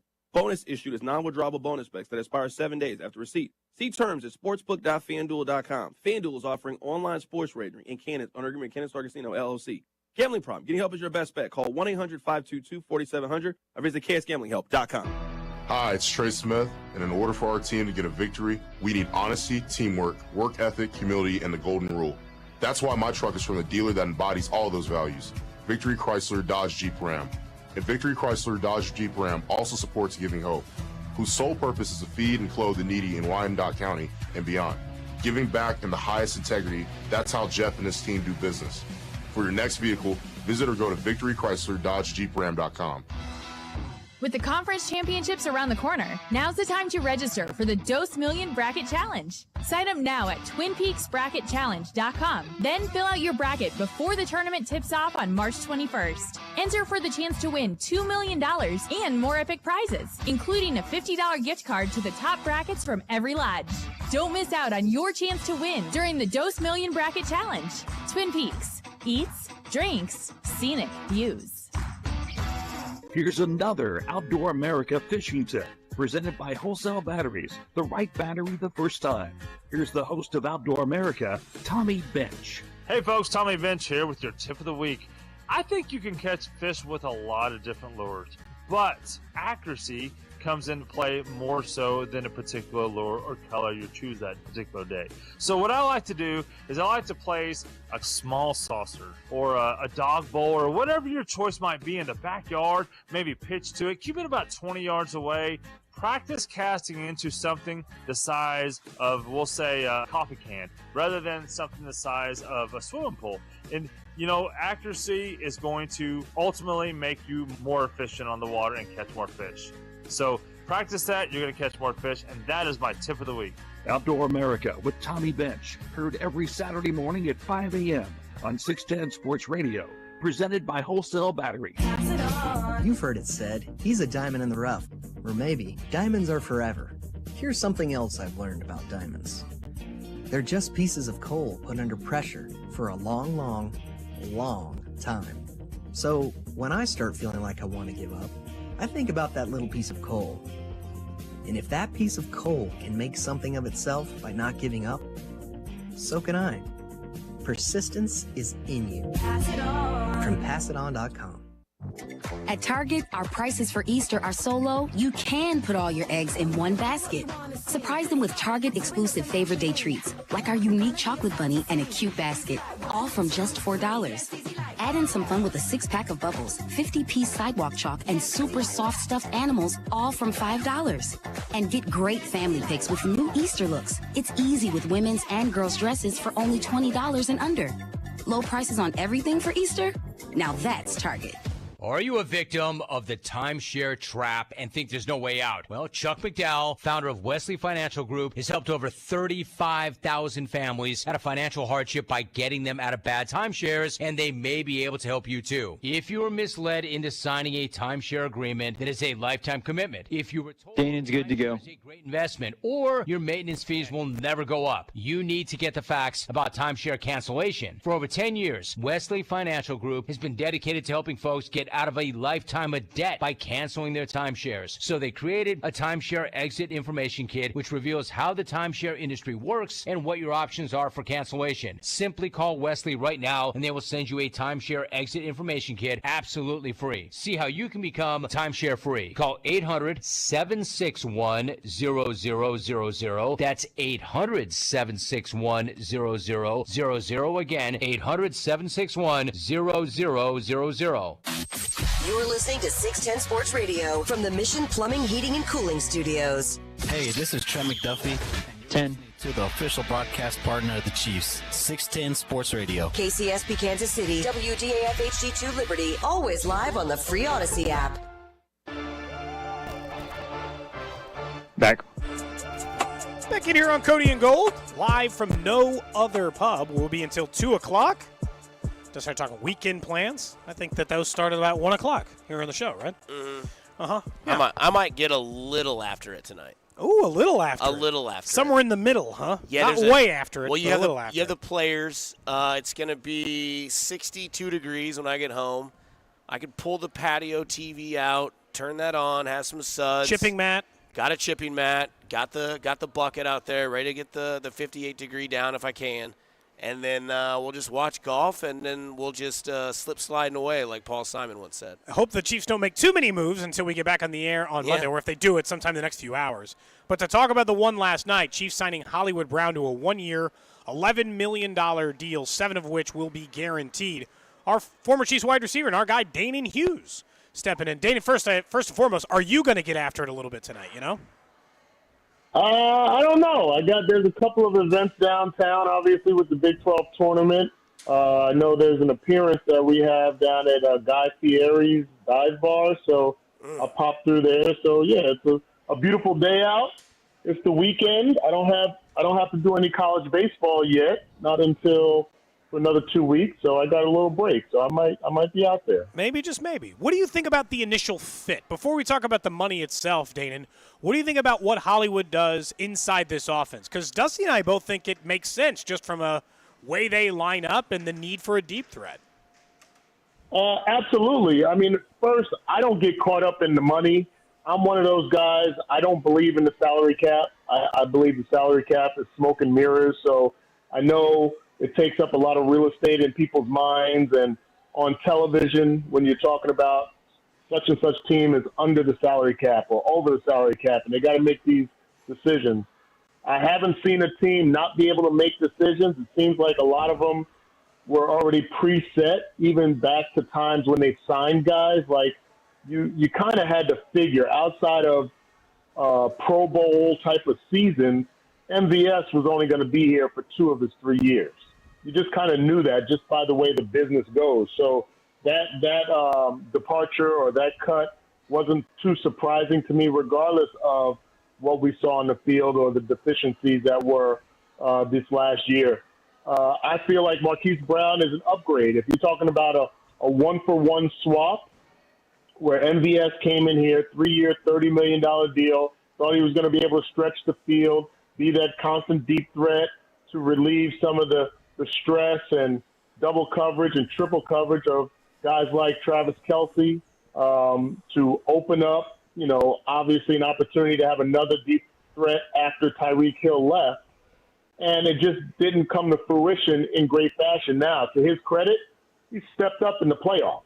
And like we saw with Frank Clark during his times, like you got to give those guys credit for when the lights were the brightest, those guys stepped up and made plays. But when you talk about Hollywood Brown and you look at his numbers and you know what kind of abilities he's had with obviously less than stellar play at the quarterback position, I feel like it's an upgrade. I feel like he's a guy that when you break the huddle, and you guys have heard me say this in the past, when you break the huddle, who do you need to identify?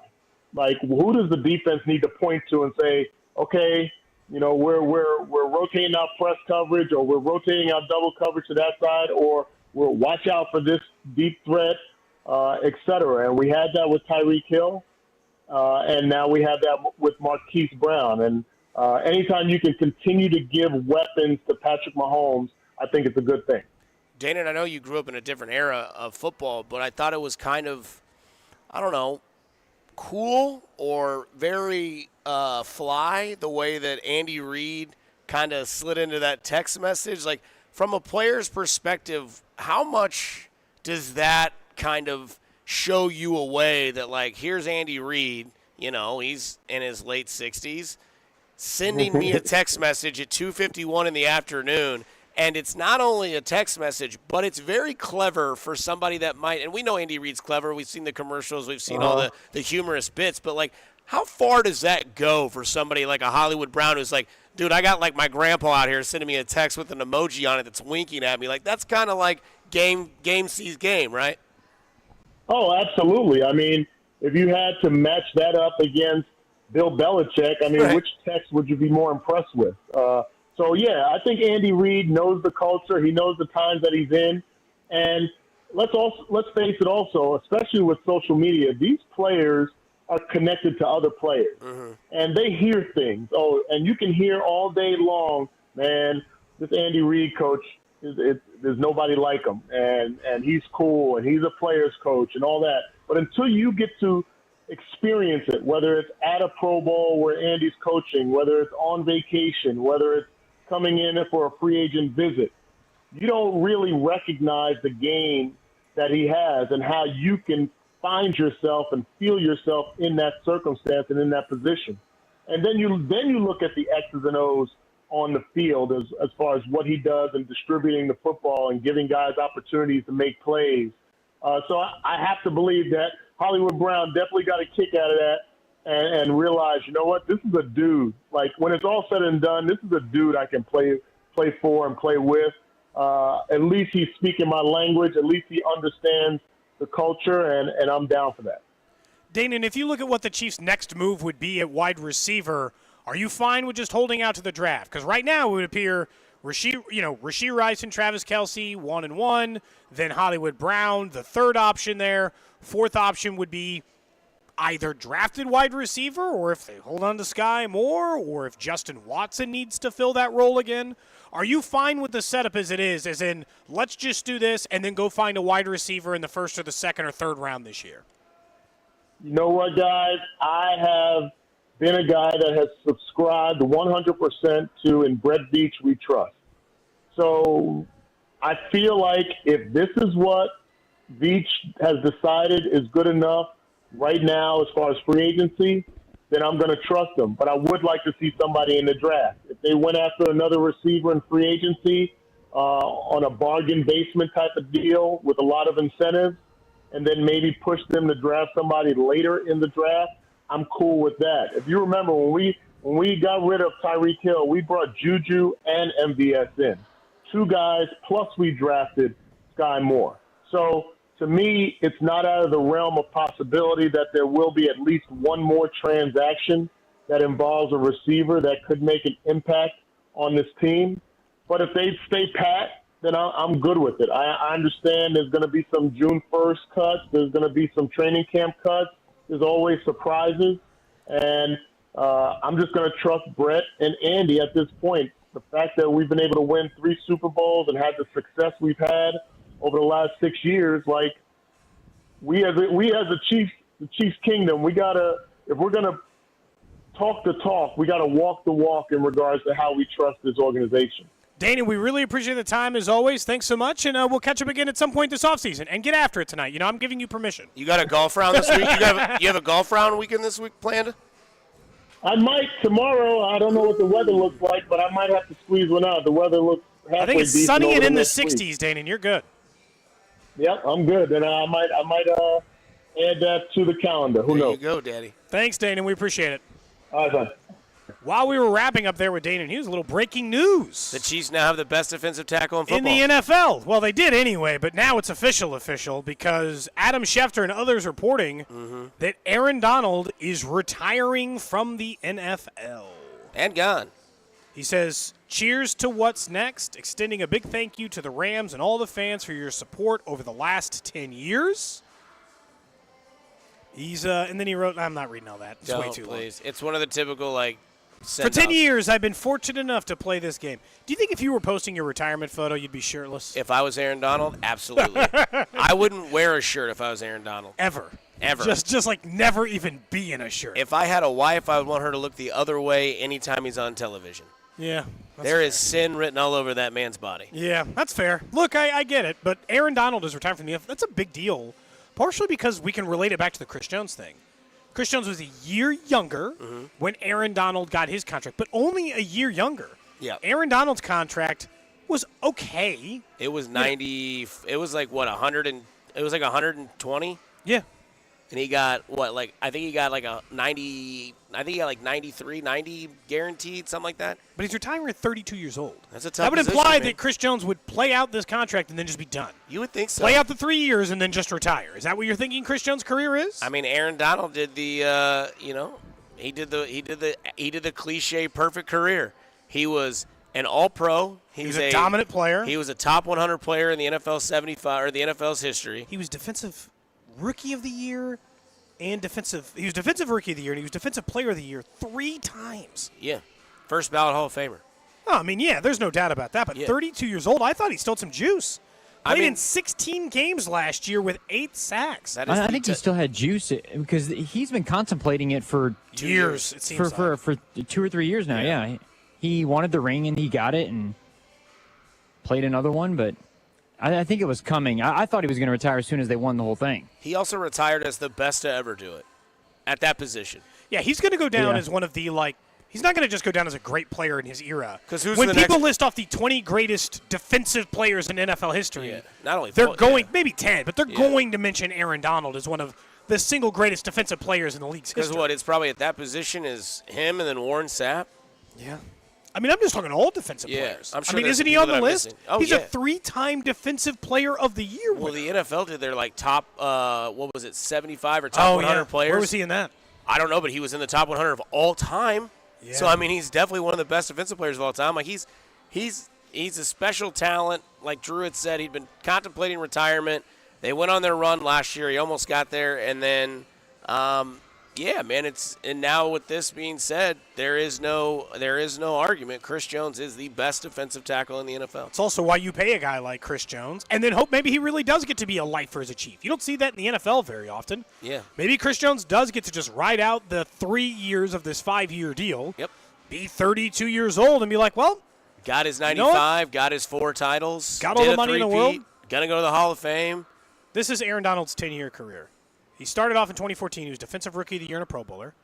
By his second year, he was first-team All-Pro and a Pro Bowler. Third year, first-team All-Pro, Pro Bowler. Then his fourth year, Defensive Player of the Year, first-team All-Pro. He was Defensive Player of the Year again the year after that, first-team All-Pro. First-team All-Pro in 19, Defensive Player of the Year again in 20, first-team All-Pro. I mean, he's one of the greatest. He's one of the greatest players of all time. I mean, that's what it is. Yeah. I mean, he is. I don't know. I mean, when you think of Aaron Donald, you will always think like one of the greatest, and then you will also think just like a dominant force, man. I mean, he was. There's an argument that could be had, and this is I'm really saying this. There's an argument that could be had that in 2018, he could have been an MVP candidate. At defensive tackle, he had 20.5 sacks. As a defensive tackle. Dude, they were triple teaming him they were double teaming him like 80% of the time in that year, remember? Yeah. It was like Barry Bonds on base here. It made no sense. They were doing everything to stop him. There was nothing they could do. And he started 150 games and ended his career with 111 sacks. He won the Super Bowl for them too. Correct. And then started he started basically the give me my ring. Yeah, there's a Drew hates Aaron Donald.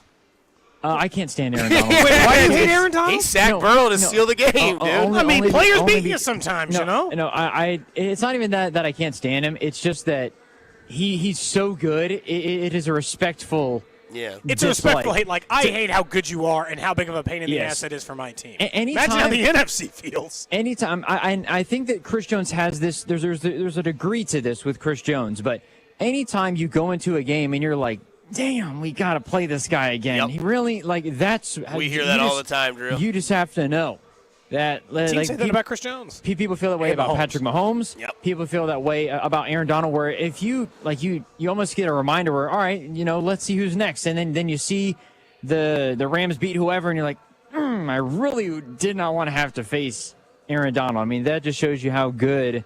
of a player for him to do all that in 10 years is pretty remarkable. Only 10 years. I'm going through these photos that Mina Kimes sent out. She said, Aaron Donald, a retrospective.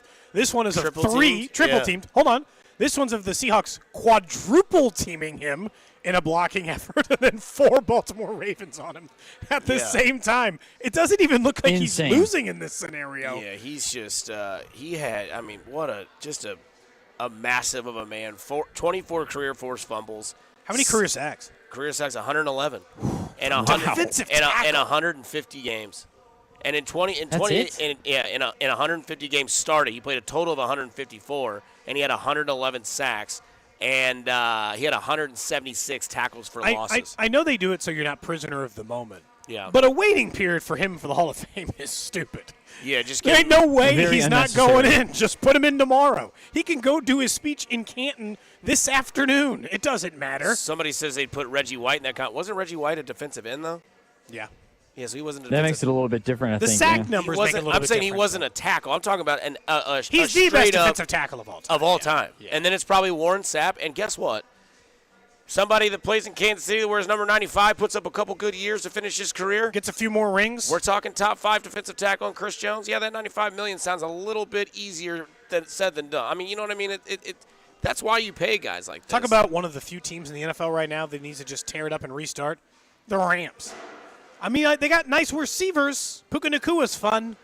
But, Yeah, but they got a pretty good running back. They got a quarterback that can still sling it, apparently. He doesn't seem like he wants to stay in the league that much. Well, you get a feeling that Matt Stafford wants to keep doing this thing? And in mock drafts, guys, I think there was one that we went through. Bo Nix has been mocked to the Rams. Ugh. And Michael Penix Jr. could be a guy that they Bo Nix at take. least passable. I think Bo Nix actually is going to be really good. You are out of your ass. I'm not, Dusty. You are out of your. I can hear that in your laugh. JJ Bo McCarthy Nix is 20. Not. But Bo Nix is 26 years old. He's 24. He's way too 24. old. He's 30. If he was better, he's 31 years old, and he had to stay in college for 8 damn years because he couldn't make. Justin Herbert has played 5 years in the NFL, and he's the same damn age as Bo Nix. He's the same age as Joe Burrow was when Joe. And got Joe into the Burrow's league. played a Super Bowl and 2 AFC championships. I know, and I'm not saying Bo Nix is going to be trash. Bo is going to be a top 15 guy, maybe as good of a top 10. That's his ceiling. The other thing that matters when you're drafting, and I know you can't, but you're thinking quarterback and you want all the years possible. age really does matter. Just like, look at Burrow. Burrow's one of the best quarterbacks in the entire league. Look at that video of Aaron Mahomes. Donald. You tell me if you want your wife to see the TV when he's on. Jesus, I'd never Absolutely not. They always say that, I would just. You could eat a I would live in a platter warm from place Gates off his chest. I would live in a warm place just so it made sense. The hell with that. I live in Alaska. 30 days of night, you'd still see that 8-pack. Ugh, man. But I just want to live near a beach, so there's always an excuse for me to just not have my shirt. Who was the quarterback that the Cowboys drafted that played it? Brandon Whedon. That guy was 28 years old. He really was. He played minor league baseball before he went to college. That was stupid. He sucked. That's who dumb. Bo Nix is going to be. Bo Nix sucks. Oh, my goodness. You know who's going to be better than Bo Nix? Bailey Zappi. Bailey Zappi. Stop. I'm just saying. I mean, Bo Nix will get a better opportunity to be good. Yeah. But, I mean, I honestly think that Aaron Donald is probably the Bo greatest Nix, defensive player in NFL history. Yeah. Look how many first-team All-Pros. But this is like Calvin Johnson. To be fair, he's only 10 years into this. He was productive in the end, and he's still leaving. To be fair, Sean McVay did bring Baker Mayfield, and in 3 days got a W out of it. Yeah, that was impressive. Go ahead, Drew.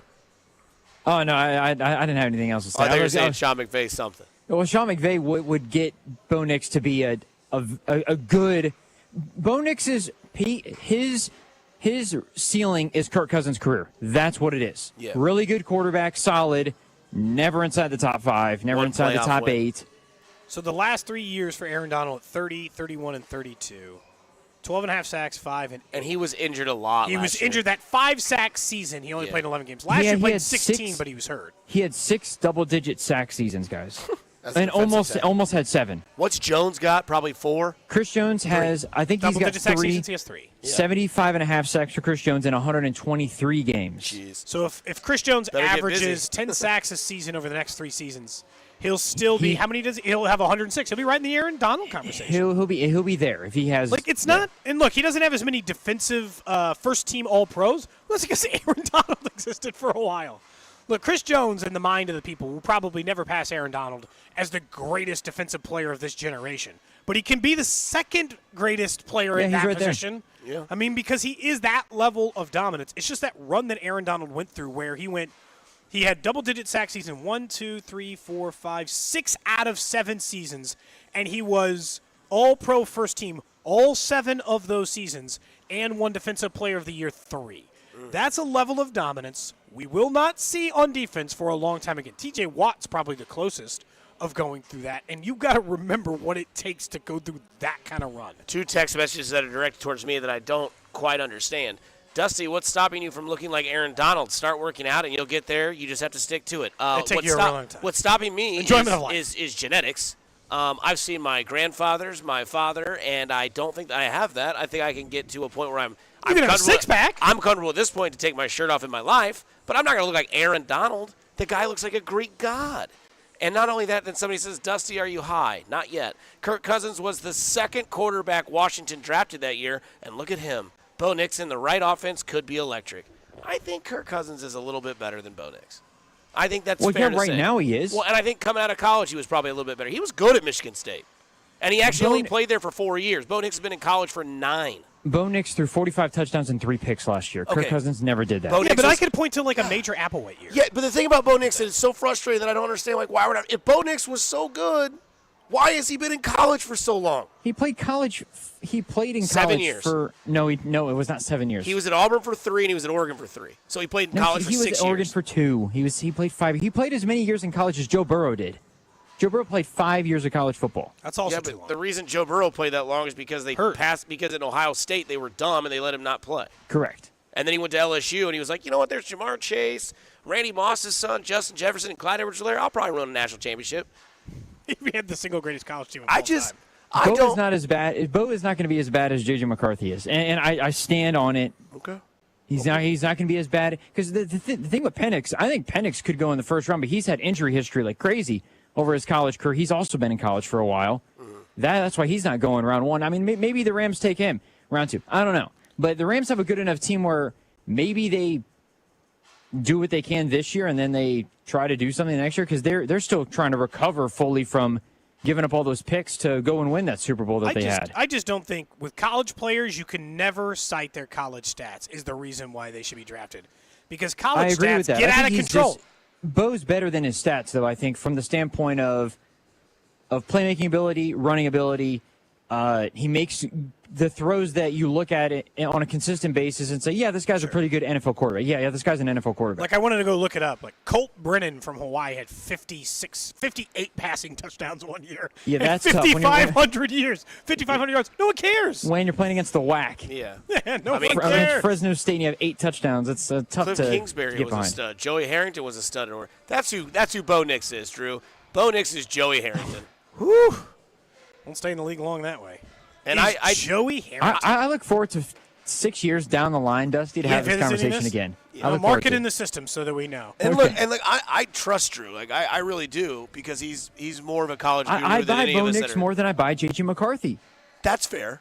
I just think I think J.J. McCarthy is a hot commodity because of the recognition, the national championship, and I think there's a lot of people who think he can work in the NFL. But it depends on where JJ goes. Like, if JJ goes to Minnesota, I think he's actually got a really good shot. If he goes to the Rams, he's got a really good shot. If he goes to Denver, if Bo Nix or JJ McCarthy go to Denver, they're toast. You don't trust Sean Payton? No. I don't. Well, to your point, maybe Dusty, 10 years ago. Sean Payton's going to be out of the league in a year and a half anyways. Correct. Yeah, for sure. And you don't want to go to a dumpster fire if you're already a work in progress. Or Vegas. Yeah, you don't want to go to Vegas or Denver. It's a terrible situation to be in as a quarterback. Yeah.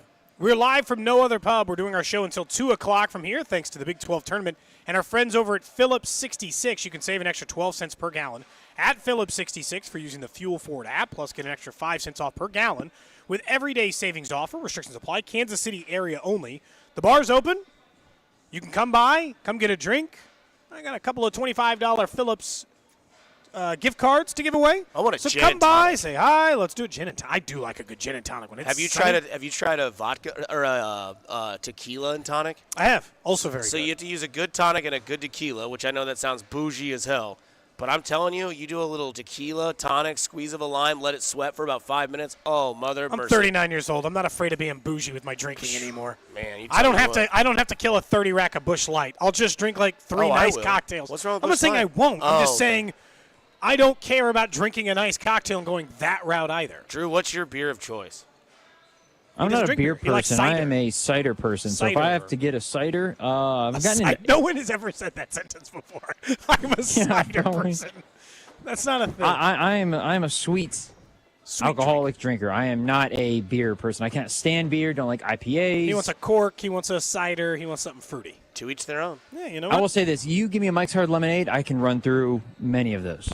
Can the bartender get Drew can we get a Cosmo for our producer over here? He'd like a lemon drop martini if you don't mind. Who's bringing it to the station? I could get on my phone and I could tap into the line and bring you a Cosmo, and then I could get right back here within 20 minutes. Wouldn't take too long. When we come back, let's talk a little bit about right tackle Yeah. and get back into the big story of the day, which is the Chiefs have signed Hollywood Brown.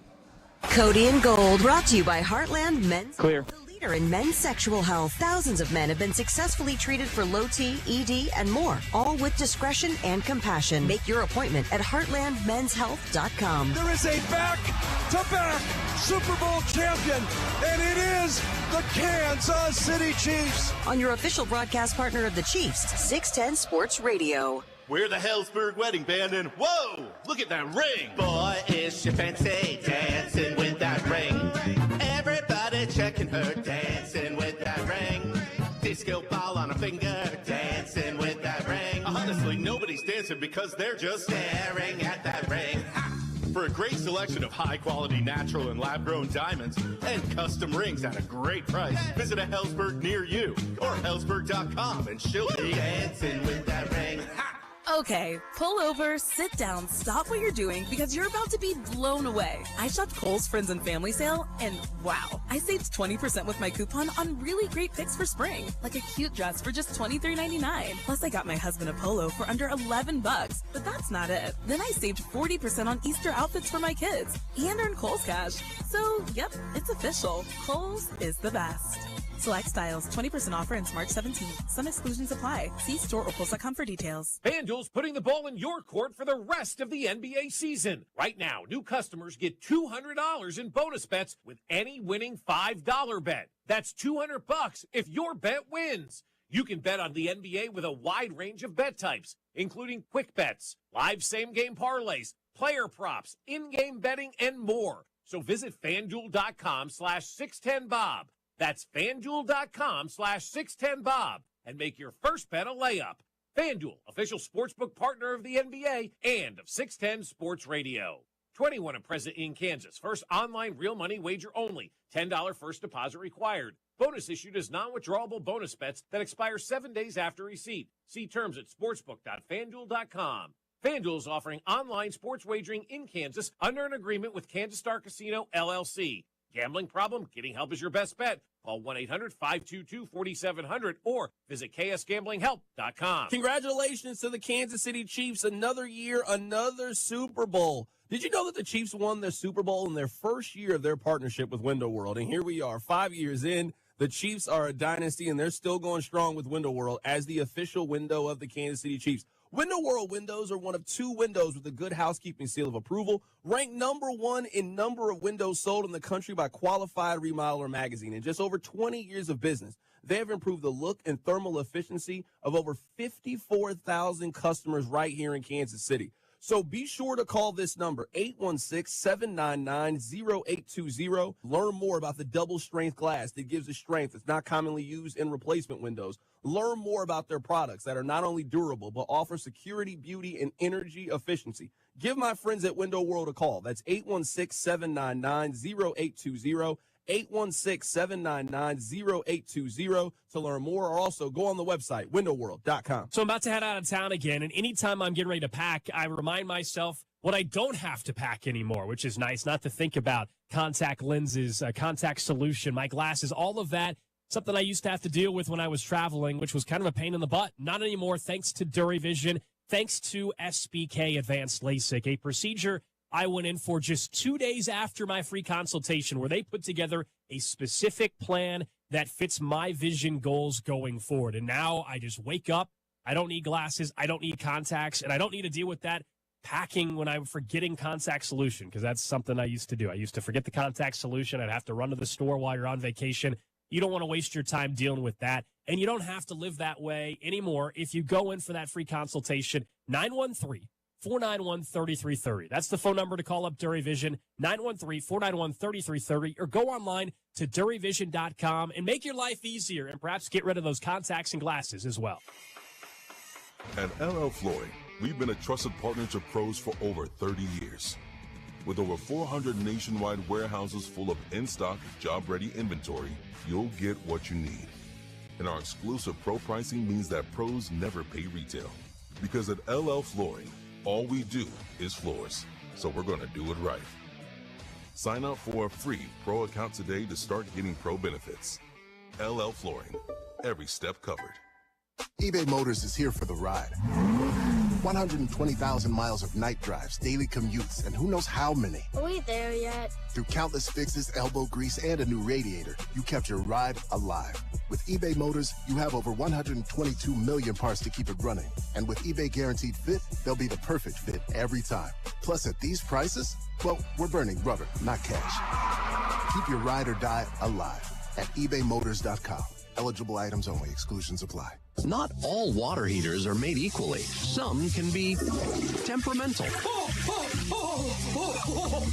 Some can be unreliable and don't even think about what happens if you have neighbors downstairs. Why is it raining inside my apartment? Not with a Navien tankless water heater. You'll never run out of hot water. You only heat water when you need it, saving you tons in utility costs. Navien tankless water heaters. Visit tanklessmadesimple.com to learn more.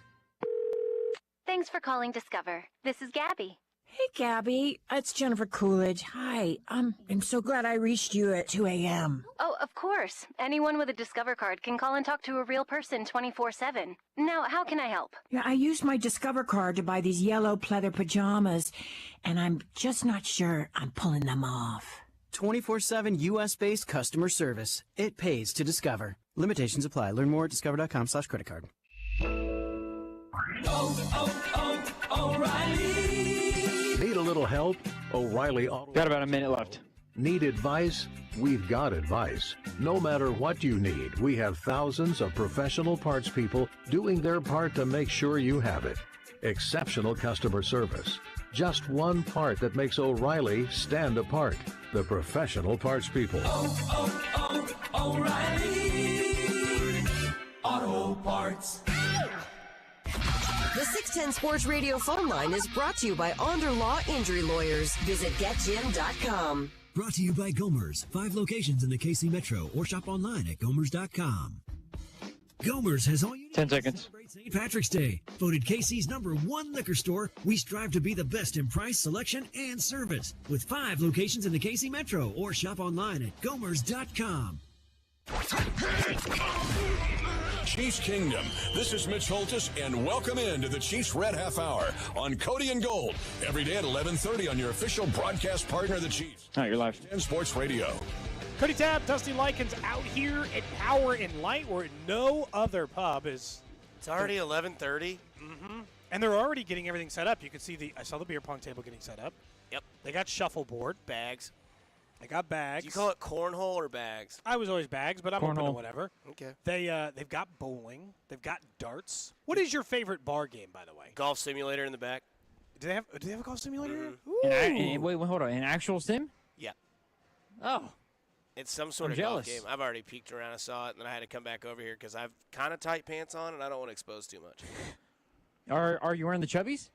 No. They're just pants. These are. They're real tight around the calf, really accentuating the calf area. I just have massive calves. Is that what it is? I think so. I used to be fat, so I had a whole lot of top weight going around, So, no, they're built basic pants. They're a good company. Paige Sporanic got me on them. Oh. Yeah, she's a sponsor. I was like, Why? oh. Why was she helping you sell stuff? You just like the way she plays? She's got a very good. Did she physically help marketing- you? I wish. I got pants. Like she shopped at the store for him? Yeah, dude. I'll tell you what, man. She's moving up the ranks. She did more than that. I thought Margot Robbie couldn't be touched at the top spot, but man, Paige Sporanic is making a hell of a charge. Margot Robbie, Paige Sporanic, and Kay Adams. You put that in that's my top 3. I'm surprised you didn't say Sydney Sweeney. That's She's the name 4. of the hour. She's probably 4. And I've now officially introduced Jay Binkley to Sydney Sweeney. He was unaware? Oh, He was How the unaware. hell is he unaware of her? He's not really like, he's football stats, and then he leaves it up to his boy, the crown jewel, to help him see where the new, because he didn't know who Paige Sporanic was a year ago. And then I said, she made a video about how to use a good golf grip. And I said, Binkley, if you ever want to golf again, watch this video. It's very educational on the grip. He goes, Dust man, I watched that video 5 times. I have no idea what kind of grip she had. Yeah, dude. Straight up, dude. Oh, and since then, Binkley's hooked, man. He goes, I really think I can figure out golf. I don't see any golf content. And I'm like, man, you know what I'm talking about. I don't see any golf content. She's also trying to teach you something about your golf game. She's a very good golfer. Yeah, she's a scratch and can play from the men's tee. So she's a real one. She's pretty educational. She taught me the flop, how to flop around the green. I swear to God, flop shot. She taught you how to play that? 100%. That's Front of the stance. Open up the club face more. Don't give up. Don't decelerate, and go through with the swing. Straight up, straight down. Okay. Thank you, Paige, for helping Dusty out in this game. Yes. And letting me know that I'll never have a girlfriend that hot. Coming up in a few minutes, we'll talk about what the Chiefs' inactivity in the right tackle or the left tackle position means for their draft needs or for Wanya Morris. But I wanted to get back into the Hollywood Brown stuff because we weren't talking about it for just a minute. And why? Let me talk you into it if you're the person on the edge. Because if you're the person who likes it, then I don't need to tell you anything. You're like, cool. Yeah. Prove it deal, cheap deal, whatever it's going to be. But if you're the person who's like, I didn't want Hollywood Brown, why would I want Hollywood Brown now? Let me tell you why you should like this deal. Okay. First, let's just start with price. It's the best dollars for production deal in the entire free agent market so far at wide receiver. So for just a pure number of risk and total dollars and guaranteed dollars, there has not been a better deal signed for a wide receiver based on production. So, I mean, because he's had a 1,000-yard season. Darnell Mooney's had a 1,000-yard season. They both have a couple of other 700-yard seasons. But he got 3 for 39. Hollywood Brown got 1 for 11. So even on the total number of the deal, he got less by quite a bit, by $2 million. And in guarantees and in years total, he got quite a bit less. Okay, so it's better there. I'm just going to say it. That type of wide receiver is a perfect scheme fit. I got asked last night. I was on Matt Verderam's podcast. Nice. And I got asked last night, hey, if you have your choice of the remaining wide receivers, who would you choose? I didn't choose Hollywood Brown at the time, but I said Mike Williams. And the reason why I said Mike Williams was I'll take the injury risk for what he does, which is Mike Williams can catch a pass 20 yards down the field all the time, the one missing element of their offense. I trust Rice to do the wide receiver number 1 volume stuff. I trust Travis Kelce to handle all the dirty work and the most important part of the catching. I need someone who is capable of getting a pass really consistently in the 15 to 20 yard range and someone who can stretch the field. Guess who has the fastest running like 20 plus mile per hour routes in the NFL? It's Tyreek Hill, who's second over the last 5 years. It's Hollywood Brown. Right. They needed speed, Dusty. He's a good scheme fit. That's why I wanted Mike Williams. That's why Hollywood Brown works. Yep. He's a great scheme fit. Let me ask you this. If Hollywood Brown is playing that Packers game and not MVS, I guess that was pass interference. But if Hollywood Brown is playing in that game against Detroit, not Kadarius Toney, does Kadarius Toney or does Hollywood Brown make that catch? At least one of them. Yes. Yeah. He has a 3.5% drop rate. It's one of the better in the NFL. Perfect. Okay. If Hollywood Brown is in that game against the Bills, does he line up offsides? You would hope not. Right. You would think that he probably hasn't in his entire Seems career. unlikely, Okay. seeing how very few wide receivers have ever done that. To take a baseball stat and put it into football, his wins above replacement are already 2, right? Like he's already got 2 wins for the Kansas City Chiefs. Yeah. And essentially, they probably are the number 1 seed, Cody and Drew, and you don't have to worry about going anywhere. And they went everywhere anywhere, and it didn't matter. So to add layers to the conversation, he has upgraded your offense. He has given you a new dynamic to this team and a new option. Not only that, this is an offense that rolls off of everyone else's rolls. And what I mean by that is that Rashee Rice helped Travis Kelce become more valuable to this team. Whether you want to call it a rest week or whatever it might have been, when Rashee Rice was able to run that middle of the area of the field and kind of get those yards after catches, all of a sudden it was like, okay, well, we can't let this guy just beat us to death because we won't be able to win. Then all of a sudden it was like, okay, we have to pick and choose when we go Travis Kelce bracket or when we go to Rashee Rice bracket. Now all of a sudden you've added a deep threat. And what's one thing that everybody took away from the Kansas City Chiefs when they had Tyreek Hill in that 1 year? They took away the deep threat. And what did Patrick Mahomes do? He learned, perfected, and mastered the underneath and the zone reads. Yeah, and he's the got out that down. So that's down. Now you've also, what did he master when he first got into the career? Oh, F it, Tyreek's down there somewhere. I'll just throw it down the field and he'll catch it. Now you've added that back to it. Plus, you've added the Rashee Rice, Travis Kelce underneath thing. Not only that, we still failed to mention Isaiah Pacheco. And when you have Isaiah Pacheco, who's established himself, now will be in his 3rd year, Rashee Rice, who established himself in 7 games, essentially, to become that guy. Kelce presumably healthy to start the season. Already there. Then, now all of a sudden, you're giving Patrick Mahomes another blade to his Swiss Army knife, and that is one that he became known for in the league as a young buck.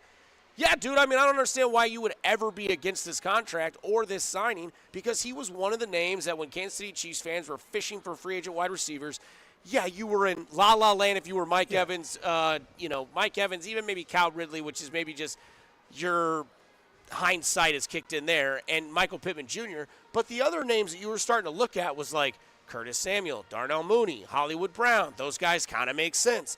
And then all of a sudden you see the contract, and you're like, perfect. That's the one. He waited for the guy who got it cheap. You're the Kermit the Frog drinking the tea going, you know what? We're good. We got this. We got a guy. And guess what?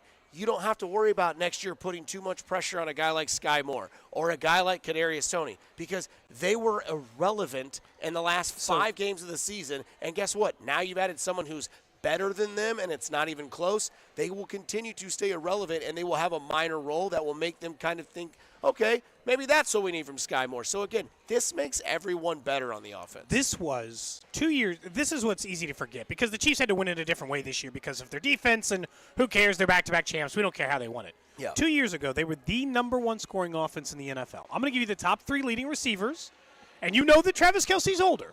Which top 3 do you think are better? 2 years ago, Travis Kelce with Juju Smith-Schuster's 933 yards and MVS 687, or Travis Kelce, 2 years older, Rashee Rice in his 2nd year, and Hollywood Brown. So I have What's a better receiving unit? The second one. Yeah. And the reason I say that is because of youth. I think Juju. And also Clyde in his rookie year or Pacheco. Stop. You didn't. Or not rookie year, second year. I mean, that makes it even easier. Yeah, you didn't even. Yeah, I was going to say, you want me to toss that in? You could have just kept that in the back pocket. Didn't even need it. That's like when you have a poker hand that you've won, you flip over the ace. You don't need to show them the king that's also suited in spades as the ultimate kicker. The thing is, Juju and Sammy Watkins were the perfect mold and prototype for a receiver for Patrick. That's why, like, if you put Jamar Chase on the Chiefs, it's over. Like, it's just over. Because Jamar He's Chase just too good of a fit. He's the perfect guy for Patrick Mahomes, and everybody knows that. He's also been the perfect guy for Joe Burrow. The other thing is that Rashee Rice, and the similarities that you get with Sammy Watkins and Juju Smith-Schuster, Watkins a little faster, Juju a little bit more experienced, but Rashee Rice now getting that experience, getting that sort of role expanded in the Chiefs offense. Like, I'm excited to see what his next step is with this Chiefs offense, because he was a receiver in which Andy Reid, who normally is very sheltered to those guys that are young to kind of expose them to little by little, was in a situation where it was a win-win for everybody. It was, hey, buddy, we don't really have anybody else right now that can step up. One guy's on IR, the other guy's lost his day of mind because he's still obsessed with the New York Giants and their fan base. And the other thing is like, we think you have good talent. Go prove it to us. And he did. And he helped you get to a Super Bowl and win a Super Bowl as a rookie. And now you have him in his second year. You have a veteran, which is hilarious to say, in Hollywood Brown.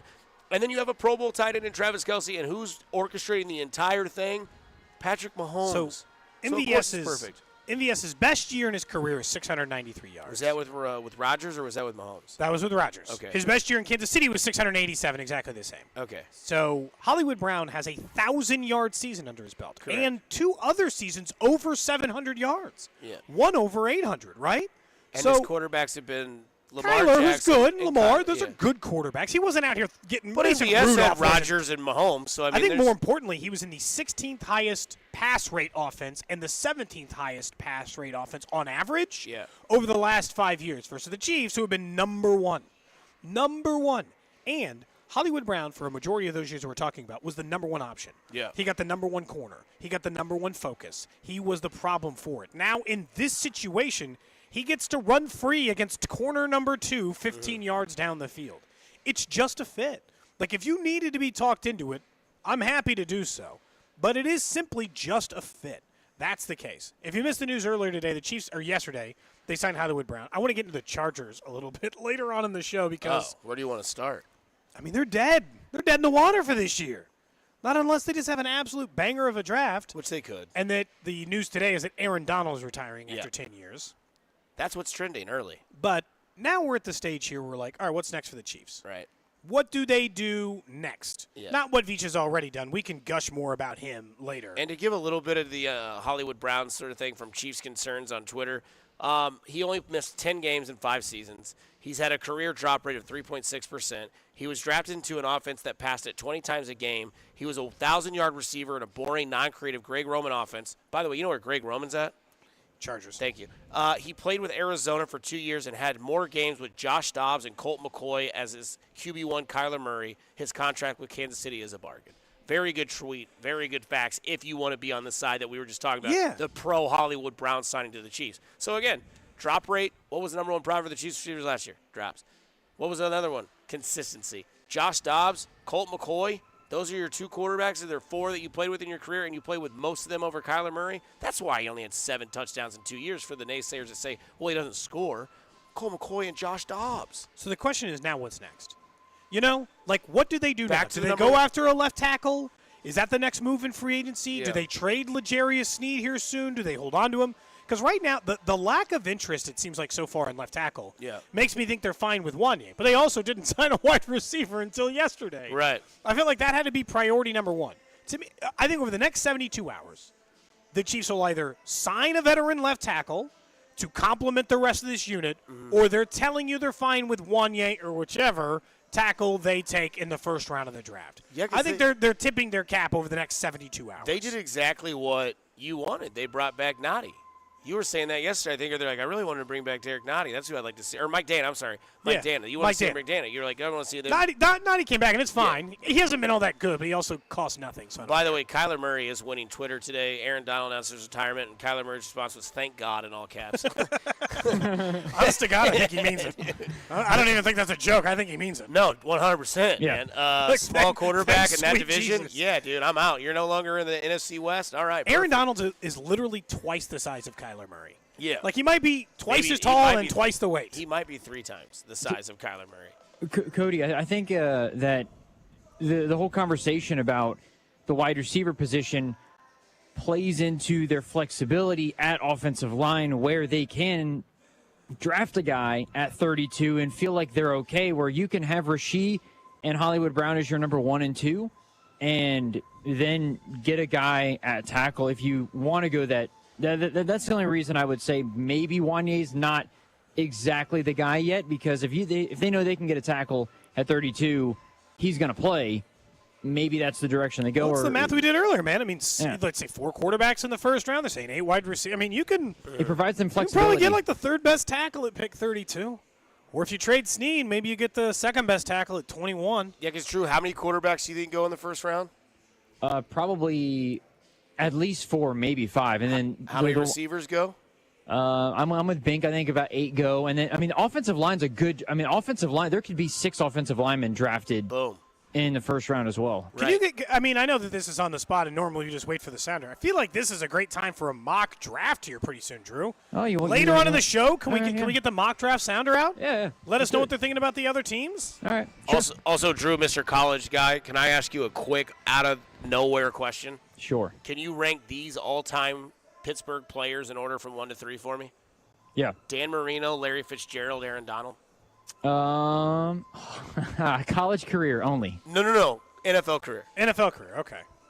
Oh, Aaron Donald, Dan Marino, and Larry Fitzgerald 3. Okay. Man, Dan Marino didn't even. Larry Fitzgerald didn't get that ring either. He got close. He got close. He was in that game, and then Santonio Holmes with the catch of his life. If we were doing college, I would say Aaron Donald, Larry Fitzgerald, Dan Marino. Dan Marino liked to party in college. Somebody went back, and they were absolutely right. So this whole thing on TikTok has been people pulling up 90s basketball games and you realize how bad this product was? They're just essentially calling. They're just calling. Well, for now, they're just calling Michael Jordan bad by going back to showing these. And the clips they show from these games are like, ugh, God, people are so much more skilled now. It was like kind of an uglier brand of basketball. And then someone said, because this trend's going around and people are just burying 90s basketball for how bad it is. I wanted to go back and see if the same thing applied to football. So I went back and watched Dan Marino highlights. And no, dear God, he's so good. Yeah. It was like, it's the opposite. I'm still incredibly impressed with what he was doing at quarterback. Yeah. He's just one of those guys, didn't win a ring, but God, everyone knows the talent's there. Yeah. It's, but no, I mean, yeah, you look at this Chiefs team, and as we continue this Chiefs Red Half Hour here on Cody and Gold and Drew. I guess I'll be gold this week. There we go. There's some Iowa State ladies with beers in their hands. We should probably come up with Pace yourself, ladies. Pace yourselves. We should come up with one. So when Pete was in, it was Cody and Bold. Ah. And when Binkley was in, it was Cody and Old. So if you would like some version of that, we can figure out what to call this show when you're in. You can call it like Cody and Mold. I just kind of mold. Mold? Yeah, Just kind of mold mold in? to the, Why would you do that to yourself? I don't know. I'm just generally not. By the a way, good thing. I'm going to miss you guys, man. It's been a 3-day run, and then I got to go back to the darkness. Back to the nighttime. I've served my. Sun will be out at least a little bit. I got to Jon Snow this thing and go north of the wall for the next for the next few weeks. All right. Here are the one-syllable rhymes with gold. Here's some options. Hold, cold. No. None of those are good. Let's see. Stoned. That doesn't really rhyme. Stoned? It's like an 89% rhyme. Just go with that. Cody and Stoned. There you go.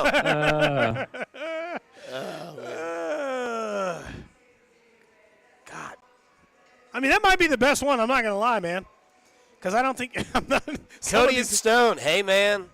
I don't think some of these other ones are going to work, man. I got to be honest. That might be the one. Can we continue to talk about Also the Club 610 that is creeping closer and closer? I am getting thirsty. Noon Eastern? What do we think? Like 1 o'clock, but 1 Eastern, right? I'll That's take what a we're saying? Hendrix tonic and a lime. That sounds delightful. God, you even do the good gin, huh? Come on. You're going straight for the good gin. Come on. I can't blame you. At least, look, I can't blame you. We are at No Other Pub, by the way. Dusty was describing a couple of Iowa State fans getting their drink early. So can you. You can join us down here at No Other Pub, where I've got some $25 Phillips 66 gas cards to give away. I still got, 13, 14 of these bad boys left. Yeah. You come in, you say what's up, you seem like a cool person. I'm probably going to give you one. It's really that simple. So come out and see us for the Big 12 tournament. You can save an extra 12 cents per gallon at Phillips 66 using the Fuel Forward app, plus an extra 5 cents off per gallon with everyday savings offers. Restrictions apply. Kansas City area only. When we come back, more on the Hollywood Brown stuff, but on the Brett Veachin. How good of a job has he done already this offseason? And can we just blindly trust that no matter what he does, we can agree with it? Cody and Gold, brought to you by Heartland Men's Health. Clear. Men's sexual health. Thousands of men have been successfully treated for low T, ED, and more, all with discretion and compassion. Make your appointment at heartlandmenshealth.com. There is a back-to-back Super Bowl champion, and it is the Kansas City Chiefs. On your official broadcast partner of the Chiefs, 610 Sports Radio. Erectile dysfunction affects many men in America today, but it's not just the man who's affected, it's also often their partner. But successful treatment of ED can truly bring relationships back to life. This is Jeff, the CEO of Promenic Restorative Men's Health, and that's why I'm pleased to announce the opening of our second location of Heartland Men's Health right here in Independence, Missouri. As a Promenic affiliate, Heartland Men's Health is a part of a group that has successfully treated tens of thousands of men over the last decade with treatments that are shown in medical studies to be effective in well over 90% of men. And unlike wave therapy groups or online pill sellers, we offer a variety of treatments to help you get the results you want. You could even find you're performing like you haven't in years. So call Heartland Men's Health today. Your initial visit is only $99 and includes a medical consult, blood work, and if medically advised, a test dose. And if that test dose doesn't work in the office, your visit is free. Call 844-447-6600 or go to heartlandmenshealth.com. That's heartlandmenshealth.com. Outdoor America with Tommy Bench, Saturday mornings on 610 Sports Radio at 5 a.m. and the Odyssey app. This week, Tommy answers your questions. Outdoor America, presented by Wholesale Batteries. The right battery the first time. Pass to Jalen Rose. Dish to Kevin Garnett. Or take it to the rim yourself for a dunk. Play BetMGM's Fast Break free-to-play game daily and get a B-ball reward if you score a basket. Simply access the Fast Break game in your BetMGM promotion section. Play the game and see if you win. Your prizes could include bonus bets or boost tokens for NBA and college basketball bets. There are endless ways to enjoy hoops with BetMGM, and the action on the court just got even more exciting with this daily chance to dish and swish. Go to your account today and every day throughout the season for the Fast Break free-to-play game. Take your shot and see if you score. BetMGM and GameSense remind you to play responsibly. See BetMGM.com for terms. 21 plus only. Kansas only. Existing customer offer. All promotions are subject to qualification and eligibility requirements. Rewards are non-withdrawable bonus bets that expire in 7 days. Please gamble responsibly. Gambling problem? Call 1-800-GAMBLER in partnership with Kansas Crossing Casino and Hotel. Do you want to skip your car payment this month? How about for 6 months? I'm Jeff Davis, owner of Volkswagen Lease Summit. We're offering payment relief. Buy a new car at Volkswagen Lease Summit and get no payments for up to 6 months. That's right, no payments for up to 6 months. Or we have low leases starting at $239 a month and rates as low as 0% for 60 months. Get payment relief today at Volkswagen Lease Summit. Visit VWLeaseSummit.com. Financing through VCI on approved credit. Call 816-841-7383 for details. It's easy to think all money managers are pretty much the same, but at Fisher Investments, we're clearly different. Different? How? You sell high commission investment products, right? No, Fisher Investments doesn't sell any commission-based investment products. Well, you must earn commissions on trades. Nope, never at Fisher. We're a fiduciary, obligated to act in our client's best interest. It's the highest standard of care for a financial advisor. How do you know what's in their best interest? We get to know our clients and then tailor a portfolio based on their goals and needs. But you probably sneak in some hidden and layered fees. No, we have one transparent management fee, structured so we do better when our clients do better. Wow, you really do look out for your clients. That's because our top priority is helping them achieve a comfortable retirement. It might be why most of our clients come from other money managers. Visit FisherInvestments.com to find out why investors like you switch to us. Fisher Investments. Clearly different money management. Investments and securities involve the risk of loss. Barbecue put Kansas City on the map, and Smokehouse Barbecue has been serving up the best barbecue in Kansas City for over 35 years. Hey, it's Bob Fesco. When my family and I want delicious baby back ribs, burnt ends, and hickory pit beans, we head to Smokehouse Barbecue. Of course, no trip to Smokehouse is complete without their Cajun chicken wings, which are the best wings on the planet. Visit them in Independence, Zona Rosa, or Gladstone, or at smokehousebbq.com. For over 35 years, locally owned and family operated, it's Smokehouse Barbecue. Planning for spring at Lowe's means big savings on outdoor power equipment, and Lowe's knows nothing feels better than free. Buy one select Ego string trimmer, leaf blower, or mower kit. Get one select 56-volt battery free. That's up to a $299 value. Power through spring with Ego, the #1 rated brand in cordless outdoor power. Because Lowe's knows home improvement. Valid through 4/3 while supplies last. Selection varies by location.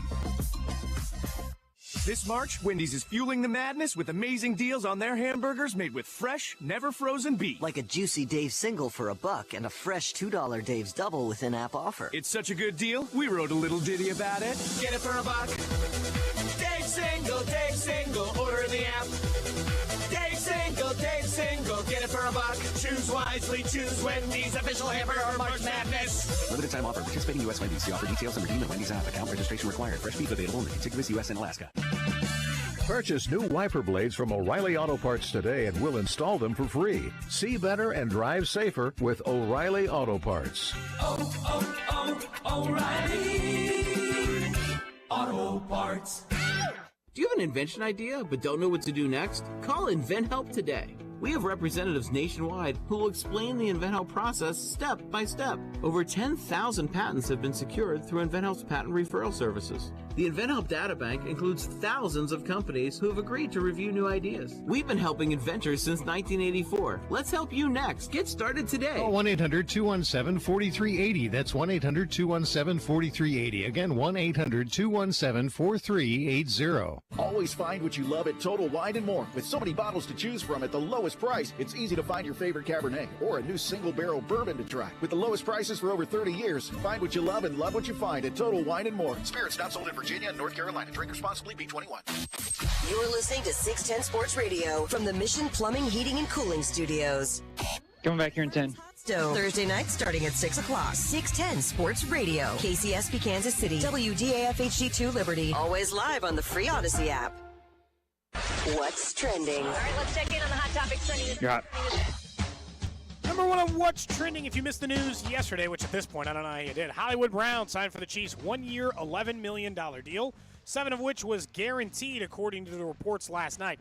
He was on Twitch. He was swag surfing. He was playing Taylor Swift. He was playing Red Kingdom by Tech 9. He was in it, dude. He was fully enthralled in being a member of the Kansas City Chiefs. But a 1-year, $11 million deal at max value for Hollywood Brown. Right. That was the deal last night. That was the biggest news in the NFL last night.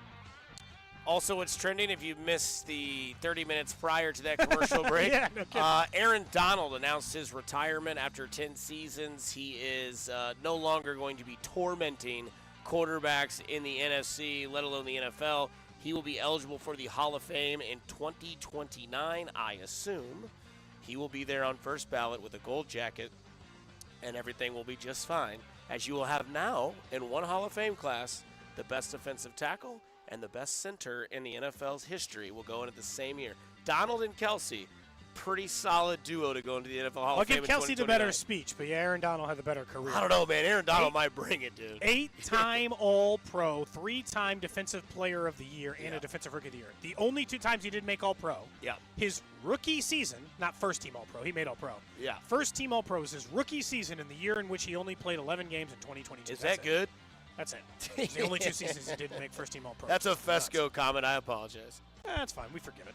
Next up on What's Trending in Big 12 tournament in action tonight. I told you we're live at no other pub. We're going to be until 2 o'clock. We'd love for you to come down and see us. I've still got some of these Phillips 66 $25 gas cards for you. K-State eliminated last night, lost by nearly 20 to Iowa State. Jerome Tang made his impassioned plea for why they should be in the Big 12 tournament. But the 4 teams remaining, the top 4 seeds. So come up at 6 o'clock, Houston versus Texas Tech.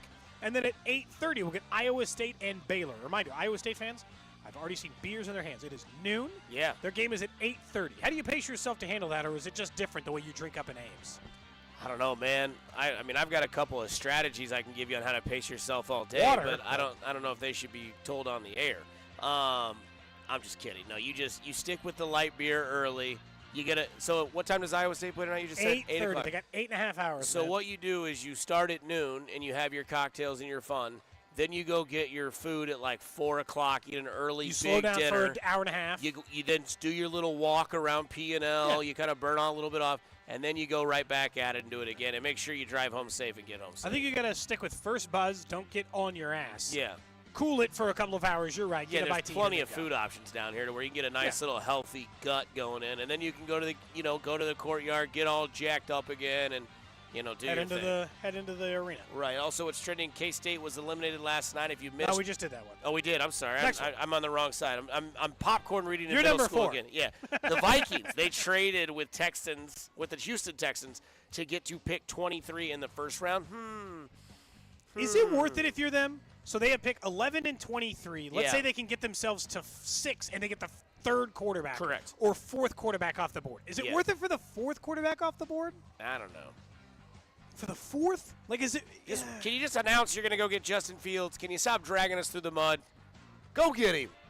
Go put him with Justin Jefferson. Don't do what you did to Randy Moss to Justin I Jefferson. got to be honest. Rather than spending 4 picks to get the 4th best rookie quarterback in this draft, I'll be honest, I'd probably just cough up a 3rd or a 4th for Justin Fields and at least try for a year. For sure. Like, I'd at least try for a year. That's for sure. Next up on What's Trending, if you missed it last night, we're talking about this coming up in just a minute.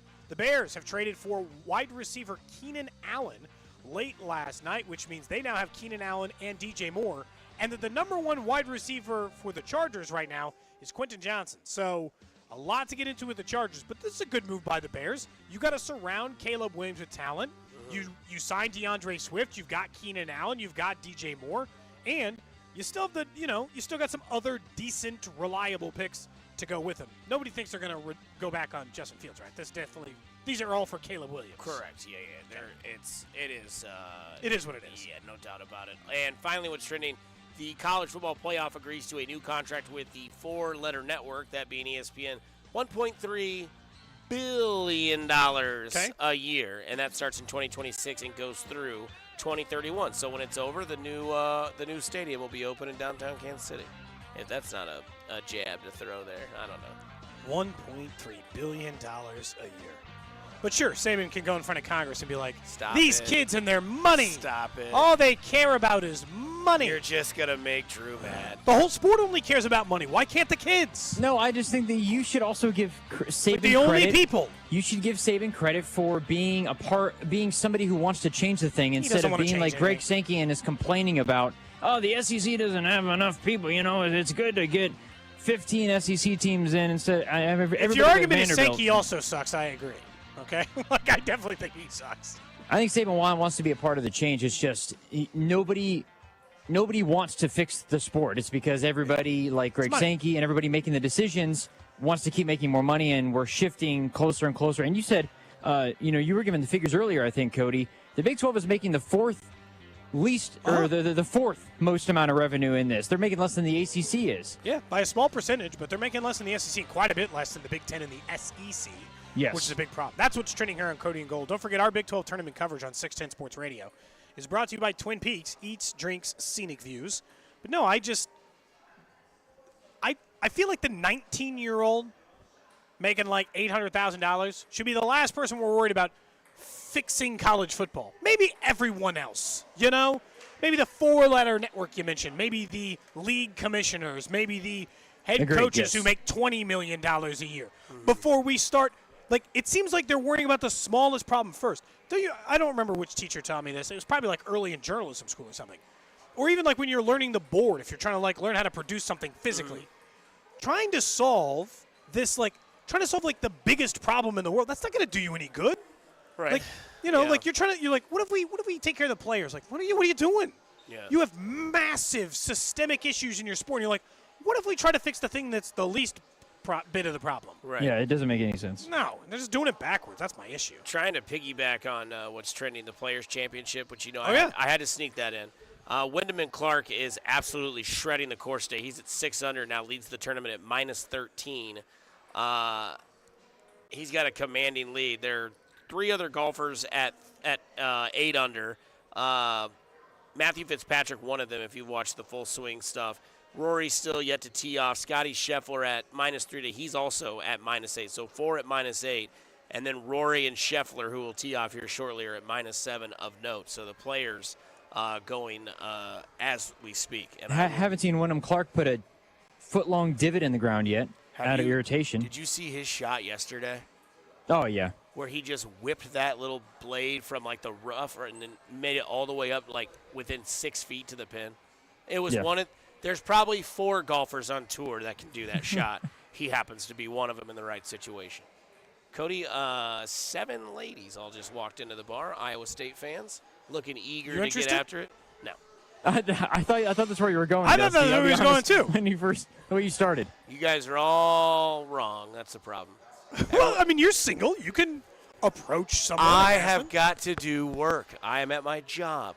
I'm drinking water. I think if they're willing to come on the air and you're willing to speed date one of them, that's fine with me. Not a chance. I don't want – look, you said they have to pay.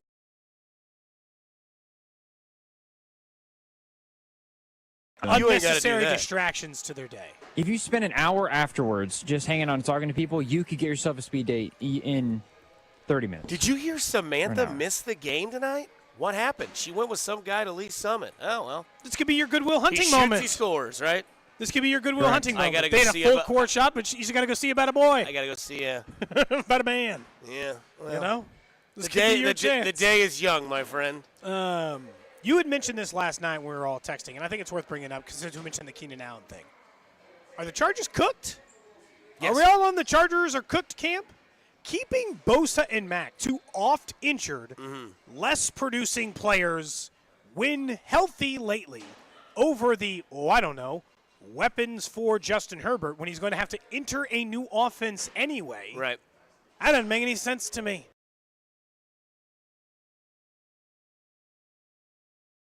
Season with no weapons. Right. So we kind of touched base on this yesterday, which is kind of weird how it came to fruition today. Just weird how the universe can work sometimes in many different ways. But we were talking about how no one's really trying to take over the Chiefs. Like Denver tried 2 years ago, and they brought in Russell Wilson, who's a hack, right? And they gave it a real crack. Yeah. And maybe there's a chance. We'll find out what he does in Cleveland, but maybe there's a chance that Jerry Jeudy just wasn't it, right? Steve Smith tried to tell us all that he was a Jag, and there's to be fair, we never really saw the true potential of Jerry Jeudy, and Russell Wilson wasn't the answer in Denver. Then you go look at the Chargers, right? They had, I think, their best chance was when the Chiefs beat them in overtime, and Patrick Mahomes said to that sideline, "This is my MFing house," and pointed to his jersey and pointed to the ground and basically just told them, good luck for the rest of the time that you're in this league and I'm in this league as well. That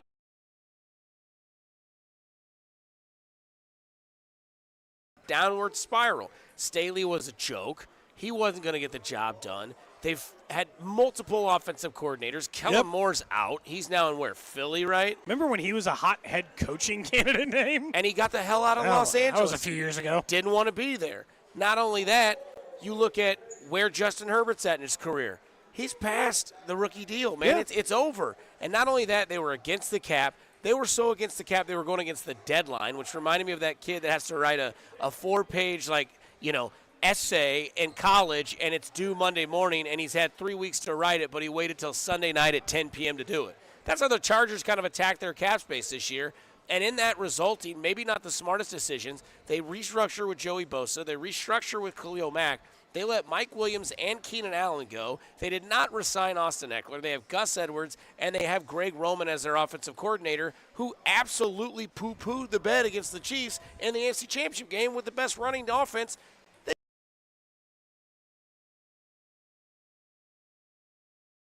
I don't know what they did. They just didn't run the ball. And so you add all of those factors in to a team that has solidified the AFC West for the last 8 years, a team that has to go against Patrick Mahomes, Andy Reid, Travis Kelce, Rashee Rice, and now they've added Hollywood Brown.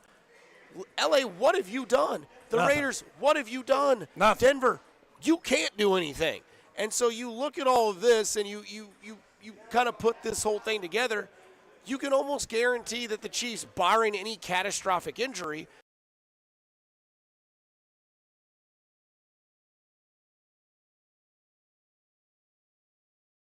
and get the three-peat, and they're no doubt in my mind better than they were last year than they are or they were better now than they already were last year. They are. And they won the damn Super Bowl last year. There's almost no doubt about it that they are. And I think that that's what's like, what I don't understand about these teams and their decision-making outside of this, Dusty, is I don't understand why it is they think